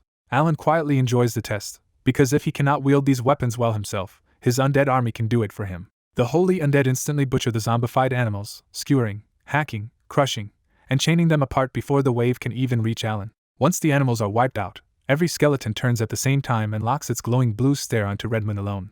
That synchronized attention finally cracks Red Moon's nerves, and the Leakin tries to order the other Lycans to buy time for its escape. Before Red Moon can finish that command, part of the skeleton army collapses into a heap of bones and starts rebuilding into something much bigger. A towering bone golem steps out with a great sword, crushes one Leakin's skull in one hand, and starts carving through the rest like they are nothing. Red Moon can only glare at Alan and demand what he has done, because this level of divine undead power should not even be possible. Alan answers with cold satisfaction, calling the Lycans wonderful test subjects and signaling that the experiment is over. Then Alan lifts his musket and begins another prayer, making Red Moon realize the real danger is still the boy himself. Red Moon inches backward to flee, but every step makes the skeletons tighten around it like hunting dogs waiting for one wrong move. Seeing that escape is impossible, Red Moon freezes and turns back toward Alan's prayer with cold sweat running down its body. Alan suddenly interrupts his own prayer just to mock Red Moon, sneering that a beast who bragged about honor must be thinking of running away like a scared mutt. Red Moon knows it is bait, but the taunt still snaps the last of its reason and turns fear into furious pride. Instead of fleeing, Red Moon swears it will die fighting if that is what it takes to land one solid hit on Alan. Red Moon pulls demonic energy into its last arm until the limb swells grotesquely, and the ground buckles beneath the strain. Alan calls that the wise choice, annoyed but ready, and goes back to breathing divinity into his musket for the finish. Red Moon launches itself in a suicidal charge, exploding the ground behind it and pouring everything into one final strike at Alan. The holy undead answer as one, spearing Red Moon, wrapping it in steel chains, and throwing bodies in its path to stop the rush. The bone golem's huge hand blocks Redmoon's path, and its great sword comes down hard enough to hack the Leakin's body into ruins. Even torn apart and dragged back, Redmoon keeps staring at Alan and forcing itself forward, desperate to reclaim a shred of pride before true death arrives. Alan finishes the prayer, raises the musket, and calmly announces that Redmoon is about to become the final test for the weapon. Redmoon realizes too late that it never even managed to wound Alan, and that one last step is now completely out of reach. Alan tells the beast to have a nice trip and pulls the trigger, unleashing a blinding blast that wipes out Redmoon, the nearby skeletons, and even a chunk of the forest itself. Back in the ruined forest, Alan pulls off Amon's skull and stays conscious, but the backlash hits hard enough that every muscle in his body screams. He steadies himself, sees his summoned undead disappear, and realizes the fight is finally over. The Crimson Cross still obey Alan's earlier order so strictly that they remain kneeling with heads down and ears covered even after the battle, while he moves in to release them. Alan has to pry one knight's hands away himself before the masked soldiers finally dare to look up at the destruction around them. Trying to break the tension, Alan jokes that all the zombie animals vanish like a magic trick, but the men are far too stunned to laugh. When Alan looks over the battlefield himself, even he is impressed by the sheer damage his spread shot caused. The musket test tells him exactly what he wanted to know. His necromancer-style summons can pull real dwarf-forged weapons from storage and fight with them. Then a voice stops him cold, because Redmoon is somehow still alive as nothing but a ruined severed head. Alan picks up the head, and Redmoon demands to know what he really is and how he controlled undead with holy power. The moment Redmoon says undead out loud, Alan notices the Crimson Cross can hear this and pointedly refuses to engage. Rather than answer, Alan raises the musket, forces more divinity into it with his hand, and nearly staggers from how empty he already is. He cuts Redmoon off with a point-blank shot and blows the last of the Leakin away into blood and ash. Alan checks the area, confirms Redmoon is truly gone, and immediately starts burying the truth under fake casualness. He pretends he did not hear anything and asks the Crimson Cross if they caught what the Leakin said, giving them an easy way to deny it. Once they all play along, Alan finally relaxes, sure that the dwarves and Hilda should already be safe by now. That relief lasts 1 second, because Alan immediately remembers the first Imperial Prince, and silently vows to put a bullet in his forehead when he gets back. He tells everyone to head back, only for the mood to turn awkward again when nobody has any idea how to get out of the blasted forest. Elsewhere in the woods, Raphael Astoria hides against a tree, drenched in cold sweat after witnessing Alan summon an army of holy undead. The sight makes no sense to him, because divinity and undead should oppose each other completely, yet Alan somehow fused both. He briefly wonders if Alan's Aslan blood explains it, but even that falls apart, because history has never recorded anything like this. Then his fear twists into exhilaration, because as a magic researcher he realizes he may have just seen a miracle no one else in the world understands. He starts longing to kneel before Alan, beg for the secret of that magic, and then raise the boy into a weapon for the Empire. In Raphael's mind, Alan could someday magnify the Empire and even the gods themselves if that talent is properly cultivated. But the old rage is still there too, because this is the same boy who once threatened his granddaughter, so obsession and hatred crash together in his head. He decides he must report all of this to the Holy Emperor, then gets trapped in an even uglier thought. If ordered, he may have to accept Alan as a disciple. By the time he mutters Alan's full name, Raphael is glaring through the trees with both greed and resentment burning at once. 2 weeks later in Hilda's fief, Alan stands at a shooting range with a musket while excited dwarves wait nearby with pens and paper to evaluate the weapon properly. Alan prays to Gaia, packs divinity into the musket, and the barrel starts swirling with visible holy power. He fires at a target 100 meters away, and the divine shot blows through it so hard that even the rock behind it shatters. The dwarves instantly lose all professional composure and erupt into cheers before some of them even remember to keep taking notes. After more test shots wear him down, Alan lowers the gun, and we learn this whole evaluation started as soon as he fully recovered from the leak in battle.